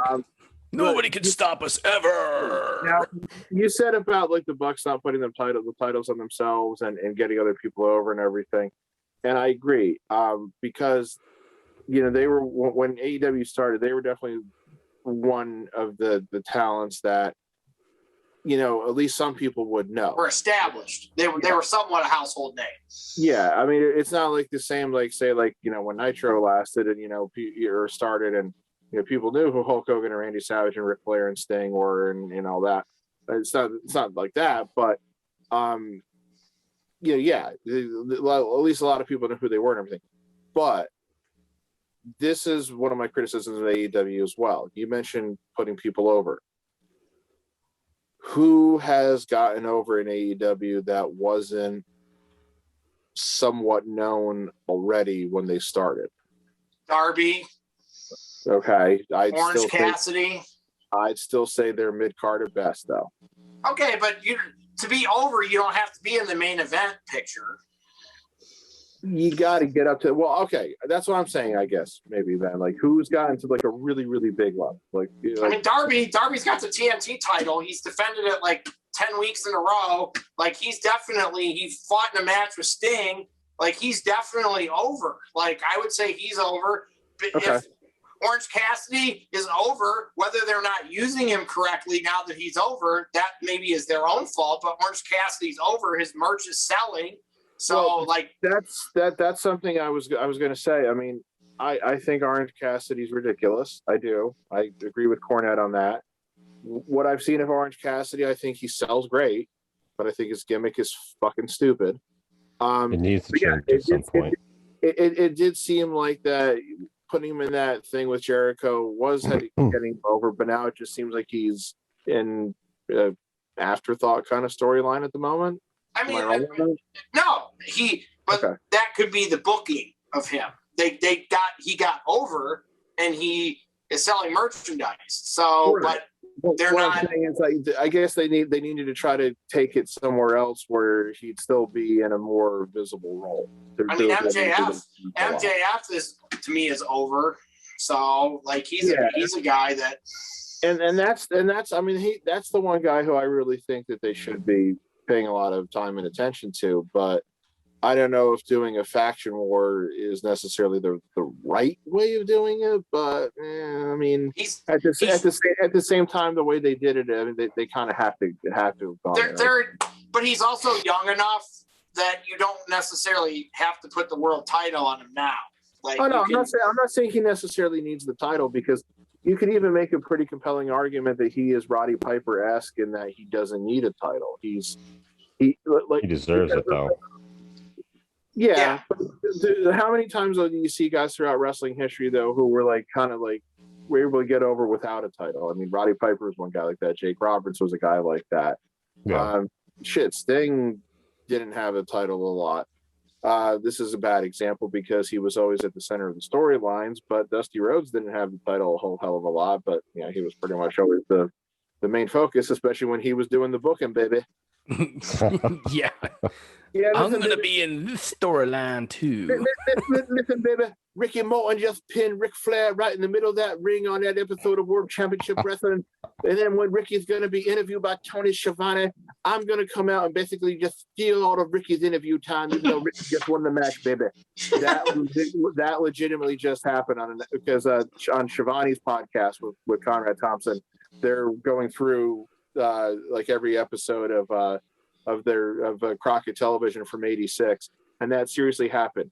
They aired a match on TV where Ricky Morton pins Ric Flair, and instead of letting Ricky Morton talk after the match, Dusty came out and was like, "Oh, baby, that was so great. It was amazing, and I'm coming for you in New Orleans, Ric Flair."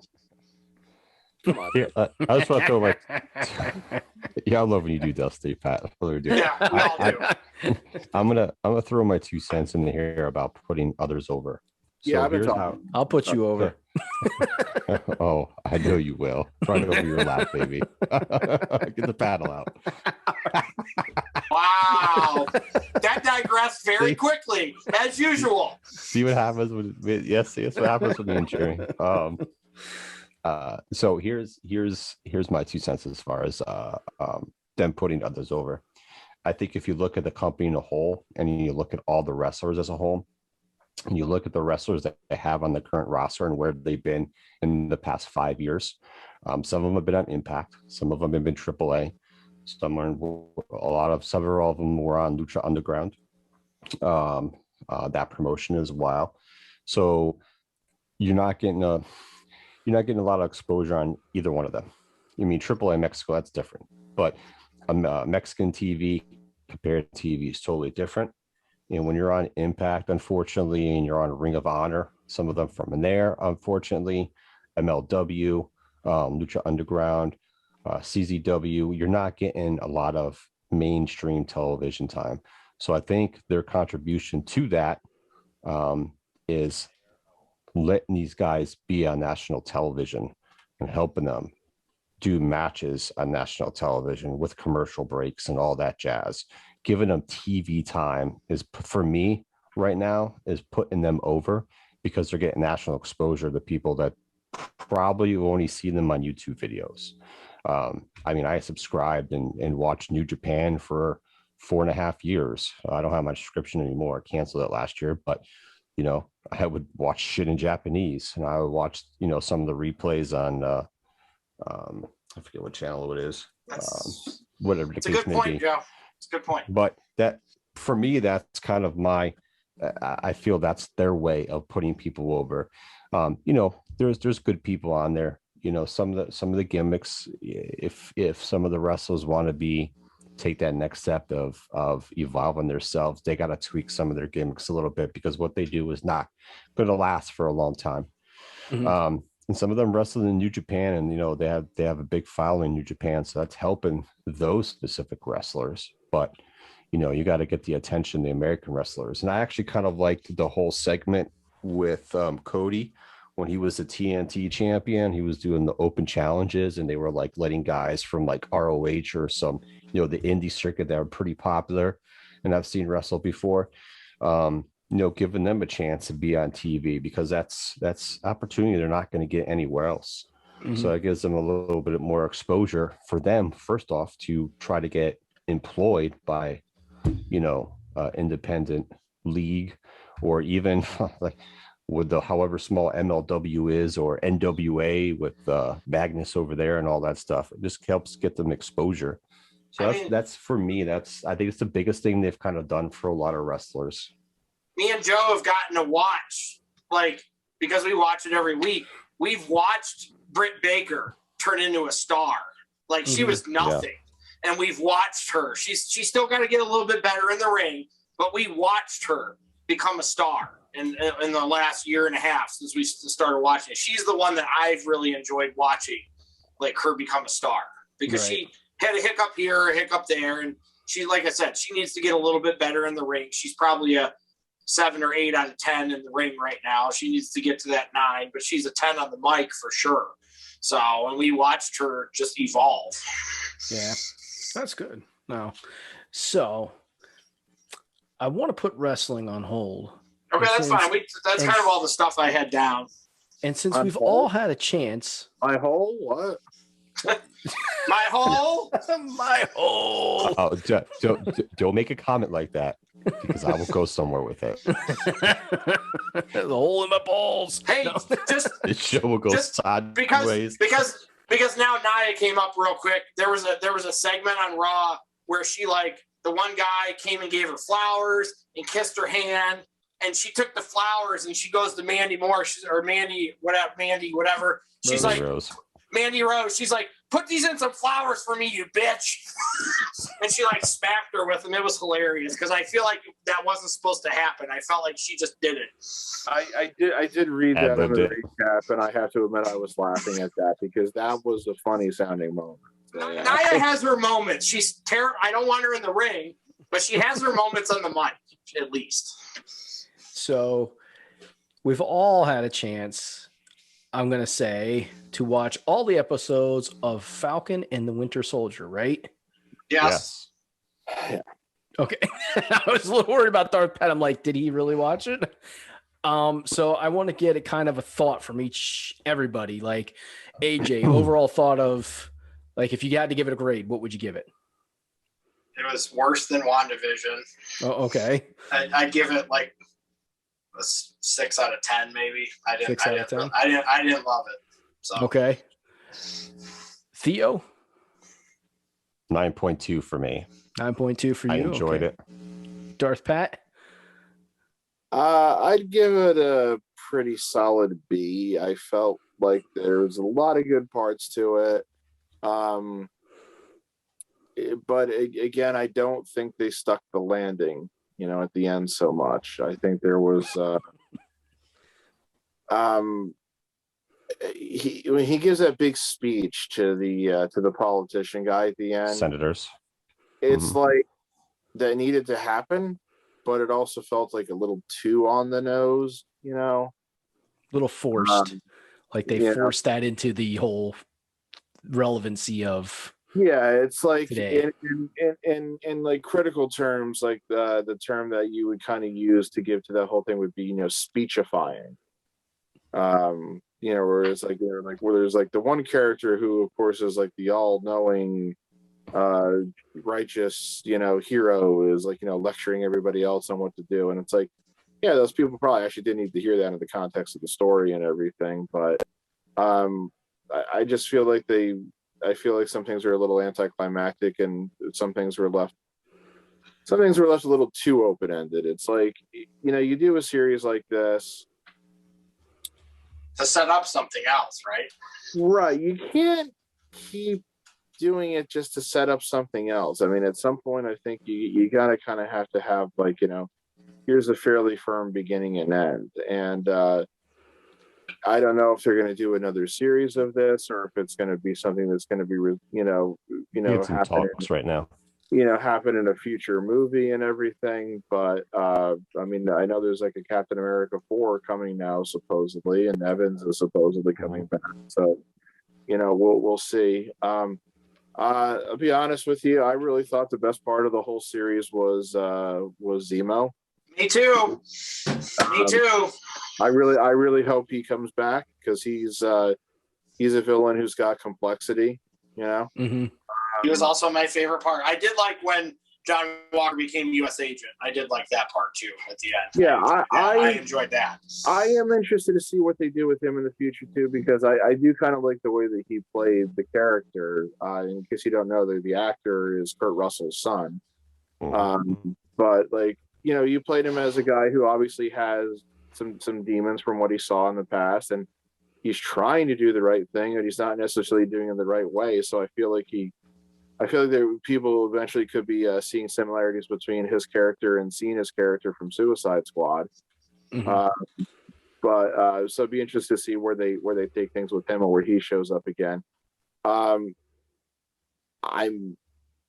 am interested to see where they go with Sharon Carter from here, but at the same time, I don't think I really like what they did with her. I mean, let it see it play out a little bit more, but every time they were talking about like this like power broker character, and then she just like showed up in that episode, like pretty much immediately I went, she's got to be the power broker, right?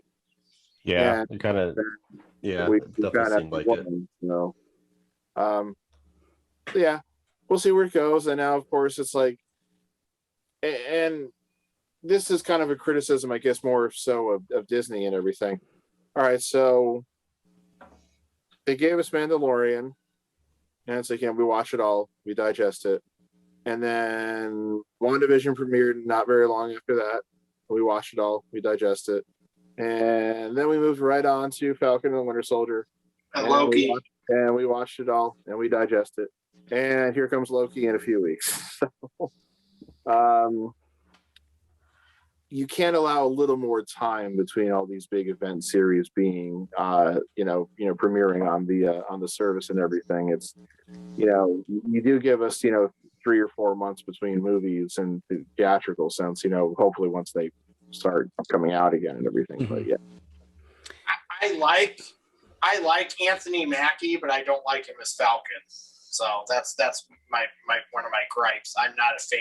I've never really liked him as Falcon. I like him in other movies as other characters, but I don't love him as Falcon. So he was great in Hollywood Homicide. I'm fine with I don't have an issue with him being Falcon. I'm fine with it. I think he does good. I think the biggest thing for me, like I knew at the end what was going to happen with Bucky and Falcon. I mean, it was obvious what was going to happen. Just waiting for it to get to that point. We all knew that was going that way. I think for me, the best part was all the villainy. Zemo was awesome. I always screw up her name when I say it. Dreyfus, when she showed up. Mm-hmm. Is that Julia Louis-Dreyfus? Yeah. When she showed up, because technically she's supposed to be in Black Widow. She was supposed to debut in Black Widow, But because that movie's been fucking pushed back so many times, they put her in this. I don't know if she was originally supposed to be in this, or they added her in. So who knows if she's going to be in that movie? So we might get a little backstory of like what she's going to be doing per se. Yeah, but the villains, I think they set up really well. There is still very much a who the fuck is she component to her character, you know? Yeah. So in the comics, it's going to be interesting to see who she plays, because the card that she gave him, it's like nothing on it. Yeah. So there's, yeah. So it depends on who she plays. It might be a character. So in the comics, like her specific character hooks up with Carter and where they were at, and like runs that whole place. They have like their own like thing, like Carter was doing, black market shit, all that stuff. There's a villain group called, I think it's the Thunderbolts, that they create and they sign up. So, is Agent going to be a part of that, or are they going to do their own version of it? Are they going to tweak it? They probably won't play off it the same as the comics have done it in the past, but are they going to go that way? She could be one of the people that's played many characters of Madame Hydra. There's been various females who played that part in the comic books. She could be, part of that. We'll see. Maybe when Black Widow comes out, if she's actually still in that movie, we'll get more of a backstory, because she, her story was she was raised in Russia and she was a Russian spy formerly and all that stuff. So we'll see what type of villainy she creates for herself. But the villains they had in this and the ones they created and whatnot and it brought in, it was good. It was good. Zemo was awesome. Zemo and Bucky's interactions were really good. They were really played well. You could also almost argue that he wasn't even really a villain in this series. He was a tweener. Yeah, Oh no, he was definitely a villain, because his whole thing was all about his agenda, and that was to make sure that there was no more super soldiers. Like, that was his whole agenda, and he was going to accomplish that agenda by whatever he had to do. I mean, look at what he did by his butler blew up that freaking van with those super soldiers in it. I mean, that was awesome, actually. Yeah, but hey, they were a threat. And just killing the scientist, but so yeah, some of the stuff kind of saw was going to happen. Since cool. I did not give my rating yet, since you guys jumped over me. Yeah, right. You're not sorry. Definitely past not sorry, because he had to give a 10-minute diatribe on a fucking question about what was rated. God damn it. Why do you do that shit? It didn't last 10 minutes. You over exaggerating, some bitch. But I bottom feeding trash bag hoe. I was gonna say I don't rate it as I rate it kind of in between Pat and Joe. I gave it about an 8.7. Like, I really enjoyed it because all the action, but it was much slower moving than what I would have liked, especially with the fact that it was only 6 episodes. So they were longer episodes. But I was hoping for 9. The pacing within the episodes varied. Like some episodes were faster than others. That's a little weird. Yeah. So, but I really liked it. I thought there was enough action in it. There was 2 episodes that were like, the first episode, which I know AJ did not like at all, was all backstory, which I appreciated because we didn't know anything about them except for like the little tidbits that most people already knew about them from if you saw a comic book or you watch, one of the Avengers movie, you watch Captain America, the original Captain America, or you watch the first Soldier. Winter Soldier. You knew who Bucky was and you knew who the Falcon was, but you didn't know anything more about them. So it was nice to get some of the backstory. I also like the part where they brought in the Black Super Soldier. What's his name again? You're asking the wrong person to remember that shit. Oh Christ, what was his name? Yeah, I can't remember his name either, and that's pretty bad. Yeah, it is bad. I can't remember. Oh, damn, what's his name? That character was created in, I believe, 2004, 2005 when they were redoing Captain America. Oh, They were okay. they were starting a new series, and the writer went on a limb because he wanted to do something in regards to the Black community, in regards to that, a character for that, and he pitched it to Marvel, and Marvel actually really liked it, so they said run with it. So that was kind of the whole. That's where his character came from. Because I remember I used to read a lot of Captain America's back in the day. So I Isaiah remember, Bradley. yeah, that's it. I wanted to say Isaiah, but I didn't. It didn't sound right for some reason. I didn't want to fuck it up. But yeah, that was a. I kind of vaguely remember reading about that in the comics back in the day. That comic series because I read them on and off. Yeah, that was a completely created in 2004 or 5-ish for that. I was like, so that was a cool aspect. Go ahead. I was like super excited about the show too because I really liked the Winter Soldier, but by about, I mean, I have no shame, guys. I was more excited to watch the Duck Show every week than that show. So the Mighty Ducks. Yeah, but I almost think that they're gonna do. I think they might do a spin-off series. Might be a short series again, but I almost think they might do a spin-off series with Sharon Carter. They might. I won't be Because of the fact surprised. that she didn't play a major role, but she had a major ending portion of finding out. I did not put the pieces together like you guys did, but to find out that she was the power broker, she gets pardoned by the U.S. government. Now she has access to the United States to be the power broker there and expand her business. Yeah, because Does she become an ultimate villain against the Avengers, and the Avengers have to go after her, or somebody's sent after her who is an Avenger or something like that? well, I mean, she was like on the phone basically saying that she's gonna start selling U.S. government secrets. I mean, that's gonna come up at some point. Yeah. So Yep. The episode where you're seeing all this action, and then there's like a minute or two when she's on the phone, like I kept her ass out of jail or something like that, and then like the clip goes away, like this whole episode, all this action and stuff going on, and you cut to her, and I'm like, that I had to watch it again, and I'm like, I wonder if she's talking to George St. Pierre's character. It was just kind of weird. I was wondering if it was because it was a really random clip towards the end of the show, and I was like, that's kind of weird. It's like, maybe she really is the power broker. I'm like, that's a lot of shit she has for just being all those freaking real paintings and stuff that she had. Yeah. Like, yeah, the ones in the museum, those are all knockoffs. These are the originals here. I'm like, damn, that bitch got some money. Yeah, so that's what I'm like, but yeah, it's all good. But yeah, it's crazy. I did think I kind of agree with Pat in the fact that speech is a needed speech in today's time and place, what's going on in the world. But it almost felt like they we got to put this in here. If we don't put this in here, like we're just not doing the community that's in danger a service. And it's like, I get it. I really do. But like I said, it almost felt forced.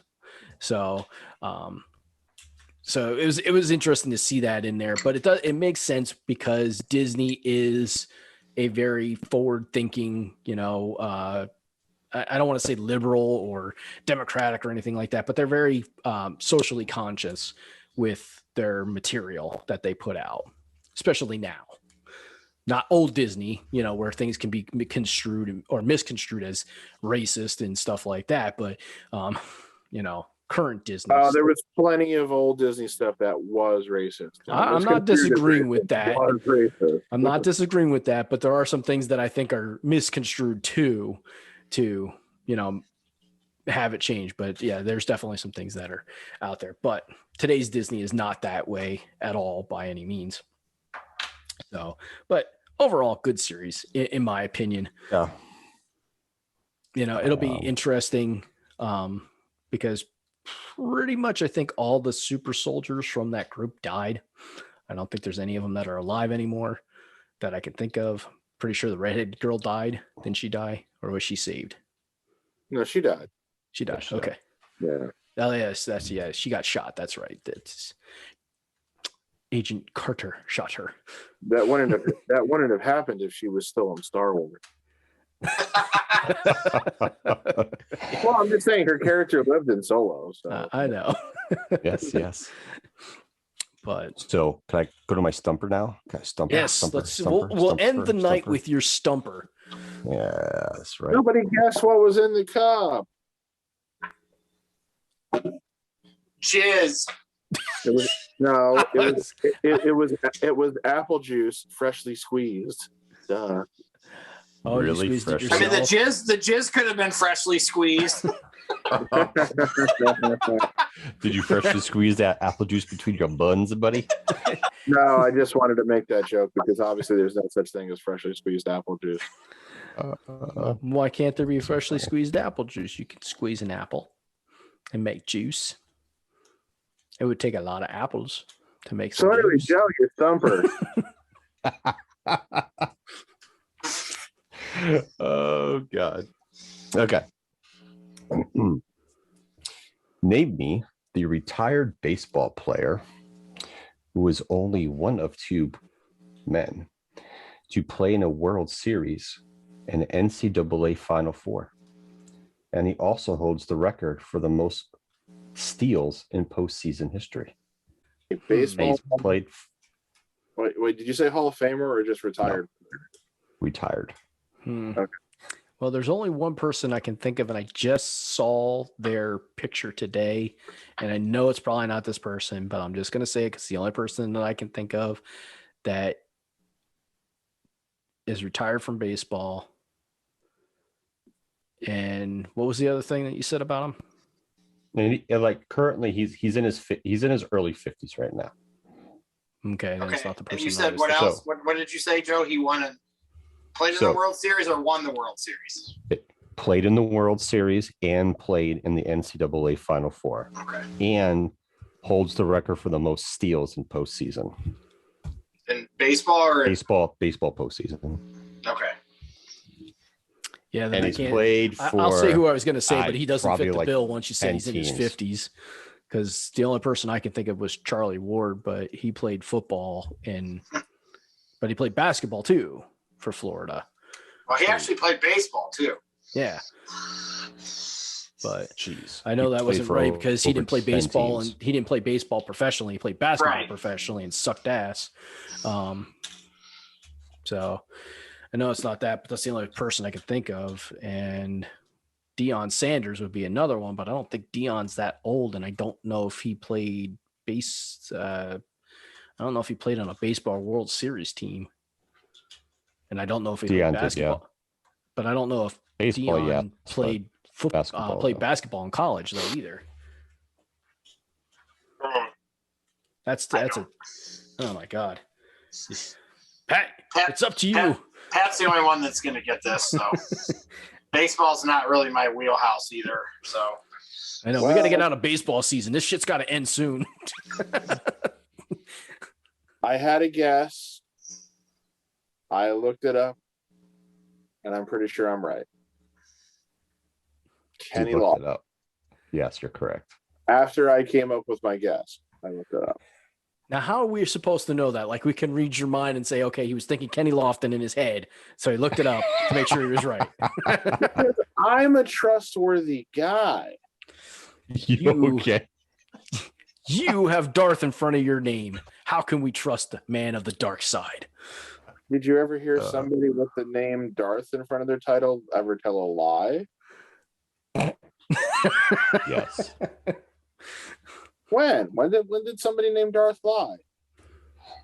Multiple times. When they said the dark side is stronger than the light, they were always wrong. They always lied. Well, that was kind of more of an opinion. So Kenny Lofton played. Count Dooku, Darth Tyrannus, told Obi-Wan outright that there was a Sith Lord in charge of the Senate. He was telling the truth. Okay. Anyway, Joe, Go ahead, Theo. Oh my God. Kenny Lofton played for the University of Arizona and was the backup guard to Steve Kerr in the 1988 run that they had to the Final Four. And he became the starting guard the following year. And he was in the World Series, which I believe with the Indians. Yes. Where they lost to the Braves. Yep. I couldn't remember if he made the World Series with the Yankees or not, because he was on like he was only there the 1 year with the Yankees. Yeah, he played on so many teams in the 2000s. Holy shit. Like every year he was on a new team. It was crazy. Yeah, after his second stint with Cleveland ended, he to say that he was a journeyman at that point would be an understatement. He played for the White Sox, then for San Francisco in 2002. 2003 started with, I think, Pittsburgh, ended with the Cubs. 2004 Yankees. 2005 the Phillies. Dodgers in 2006. Texas and the Indians in 2007. Holy shit. Yeah, he's actually become a little underrated, and he really has a better Hall of Fame case than people realize. But he was a guy who unfortunately only lasted only lasted 1 year on the ballot. So, well, that's unfortunate. Yeah, he's a guy who if they keep the existing, they don't call it the veterans committees anymore, but if they keep like the existing like process in place, he's a guy who could show up on one of those ballots and maybe he would get some consideration again. So, yeah, I would be kind of with saying he's a Hall of Famer, but he's got a better case than people realize. Like, it was like one of those ones that probably deserve more than 1 year on the ballot. That's what I'm saying. They used to, back when I was probably back in the late 90s, maybe, they used to do like on college basketball games, they used to do like a dunk contest between celebrities, and Kenny Lofton was in that. So okay. That's cool. Shit. So I remember seeing him in that. Very cool. All right. So that does bring us to the end of our show. Another awesome show. Talked sports, and talked about one of our favorite players of all time, LeBron. We all love him very, very much. Then talked about the draft and some other topics, and then moved our way on through wrestling, which is always a topic that we love to talk about. So, and I had a good stumper. Of course, it was baseball related, so I had no idea. And sometimes I wonder, when people are watching our show or listening to our show, what the hell does Jeremy? What does he actually know? Because he doesn't seem to know much of any fucking thing. So, well, your words, not ours. I know. So I'm just the moderator of this show. I try to keep things going. No. Next week I'll have a Debbie Does Dallas stumper for everybody. Yes. There we go. I still won't know because I've never seen any of her films. Who does Debbie do? And Debbie Does Dallas. Lots of people. What would you like to know? So inquiring minds want to know.